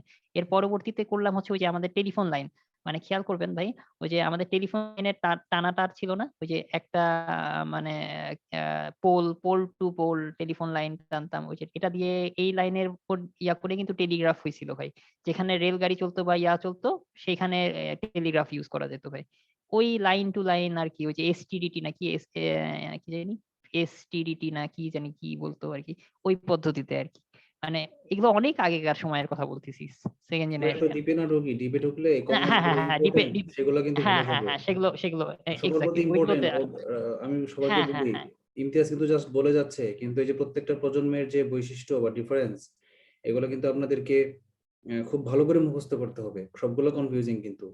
পড়াশোনা একদম মনে পড়বে অনেক ঠিকই, বেশি, কিন্তু পরীক্ষার হলে হ্যাঁ যখন দেখবেন যে তৃতীয় প্রজন্মের কম্পিউটারে মেমোরি হিসেবে কি ইউজ করা হতো, অপটিক্যাল একদম ভাই। ড্রাইভও আছে, ভ্যাকুয়ামও আছে, পাঞ্চ কার্ডও আছে, ম্যাগনেটিক টেপও আছে, আপনি তখন কিন্তু একদম ঘাবড়ে যাবেন। এই জন্য এটা খুব ভালো করে মুখস্থ করতে হবে আপনাদের। এবং প্রতিটা নেগেটিভ অ্যান্সারের জন্য 0.5 অর্থাৎ 1.5 করে বাদ যাচ্ছে, খেয়াল করবেন আপনাদের, এই জন্যই কিন্তু মানে টিকে অনেক কম, এই জন্যই আপনারা অ্যানালাইসিস করে করে মানে ওই যে কম্পারিজন করে করে পড়বেন, ঠিক আছে। আচ্ছা তাহলে ফোর্থ জেনারেশনে আসলো হচ্ছে গিয়া মাইক্রো প্রসেসর, আর হচ্ছে উদাহরণগুলো আপনারা খেয়াল করবেন ফোর্থ জেনারেশনে, এই যে এগুলো হচ্ছে আপনার ফোর্থ জেনারেশনের উদাহরণ। এখন আসেন ফিফথ জেনারেশন। ফিফথ জেনারেশনের স্পেশাল বৈশিষ্ট্য কি, ফিফথ জেনারেশন কিন্তু এখনো ইয়া হয় নাই, মানে কি বলে এটাকে, এখনো এস্টাবলিশড হয় নাই, ঠিক আছে, তার মানে এটা এখনো ধারণাগত, এটা এখনো প্রতিষ্ঠিত না। ফিফথ জেনারেশনের মূল যে বৈশিষ্ট্য, যে জিনিসটার উপর এটা বেস করে দাঁড়ানোর চেষ্টা করা হচ্ছে বা করতেছে, সেটা হচ্ছে মনে রাখেন AI. AI means artificial intelligence, ঠিক আছে, অর্থাৎ কৃত্রিম বুদ্ধিমত্তা।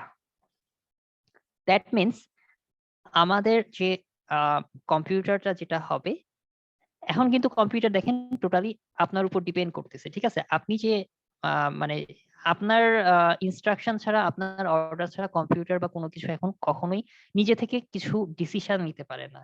কৃত্রিম বুদ্ধিমত্তায় যে জিনিসটা হবে, কম্পিউটারে নিজে নিজে ডিসিশন নেয়ার ক্ষমতা প্রদান করা হবে, সেটা মানব জাতির জন্য হুমকিও হইতে পারে, ব্লেসিংসও হইতে পারে, এটা পরবর্তীতে সময় বলে দিবে আসলে কি হবে। সো ফিফথ জেনারেশন কম্পিউটার এটা তৈরি করার চেষ্টা করা হচ্ছে, এই জিনিসগুলো তৈরি করার চেষ্টা করা হয়েছে, একটাও পূর্ণাঙ্গ না, একটাও, এগুলো সব ডেভেলপ স্টেজে আছে, হ্যাঁ, আন্ডার ডেভেলপ স্টেজে আছে এই জিনিসগুলা। এখান থেকে আসলে কোশ্চিন আসতে পারে যে যেটা হচ্ছে ফিফথ জেনারেশন ইয়াটা কি, মানে যেটা হচ্ছে আপনার মানে এখনো আন্ডার ডেভেলপ পজিশনে আছে কোন জেনারেশন, ফিফথ জেনারেশন, এবং ফিফথ জেনারেশন মূল বৈশিষ্ট্য কি, কৃত্রিম বুদ্ধিমত্তা, যেটা ইংলিশে কিন্তু যে দেখেন অপশনে কিন্তু এভাবে আসতে পারে এআই। এআই আপনারা পড়ে গেছেন কৃত্রিম বুদ্ধিমত্তা, ঠিক আছে, অপশন আসছে এআই, ছেড়ে দিয়ে চলে আসছেন, এইটা কইরেন না, এআই ফর আর্টিফিশিয়াল ইন্টেলিজেন্স।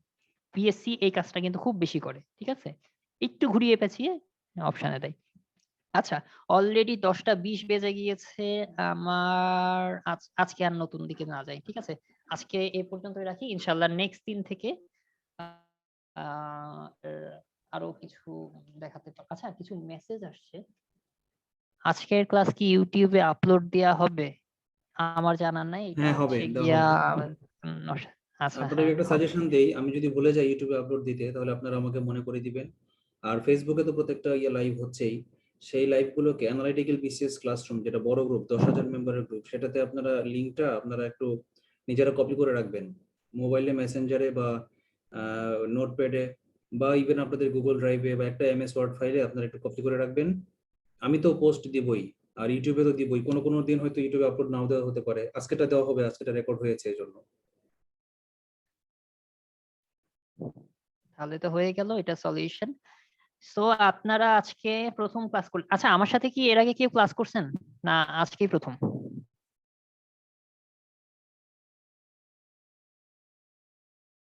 এর আগে ডেমো ক্লাস হয়েছে ভাই, আপনার সাথে করছি। ডেমো ক্লাসে ছিলেন আর কি, এছাড়া আর তো কেউ ছিলেন না তাই না? আম, এছাড়া তো সবাই নতুনই নাকি? আচ্ছা সবাই নতুনই তাহলে। তো হচ্ছে মোটামুটি আজকের ক্লাস আমার এই পর্যন্তই ছিল, ইনশাল্লাহ আমরা ধীরে ধীরে আগানোর চেষ্টা করব। আর যে কোনো প্রবলেম চেষ্টা করবেন শেয়ার করার, মানে আমি পারি না পারি চেষ্টা করব, মানে যতটুকু সাপোর্ট দেওয়ার।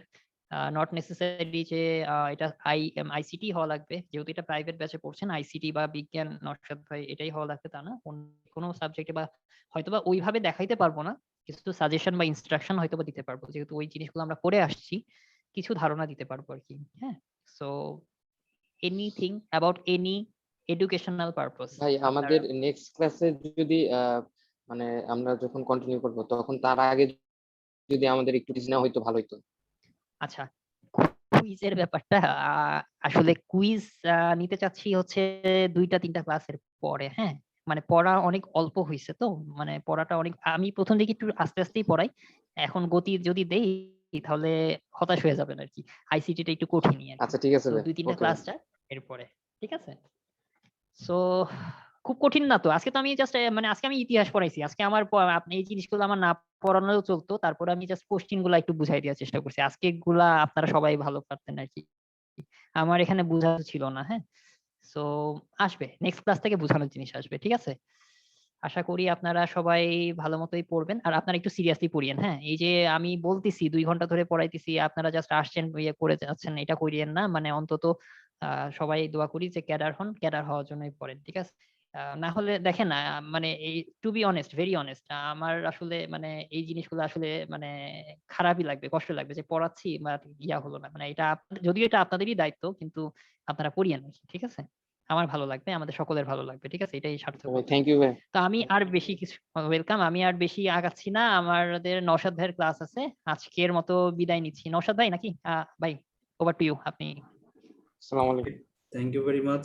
আমরা ক্লাসগুলো রেগুলার করব এবং ক্লাসের পরে আমরা নিজেরা স্টাডি করব, দিনেরটা দিনে স্টাডি করব, পরের দিন ইমতিয়াজ স্যারকে ধরবো, স্যার ওইখানে যেটা বলেছেন এটা বুঝিনি।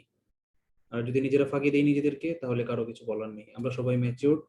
ওই পড়া ধরা দেখি কে পড়েছো এটা আমাদের পক্ষে সম্ভব না, নিজ দায়িত্বে পড়ে নিবেন, পরে যদি না বোঝেন তাহলে আমাদেরকে বলবেন, ওকে? আর আমরা উইকেন্ডে বা 2 সপ্তাহ পর পর আমরা পরীক্ষা তো নিবই, দেখা গেল 1 সপ্তাহে আমি বিজ্ঞান নিলাম, পরের সপ্তাহে ইমতিয়াজ আইসিটি নিল, এভাবে পরীক্ষা ক্লাস টেস্ট হবে। তো সবাই ভালো থাকবেন, আল্লাহ হাফেজ। আমার ইংলিশ ক্লাস আছে, এই জন্য আমি আর কনক্লুশন বড় করছি না, না হলে আরো কিছু বলতাম। ভালো থাকবেন, আল্লাহ হাফেজ। আসসালামু আলাইকুম ভাই। ওয়ালাইকুম সালাম, আসসালামু আলাইকুম।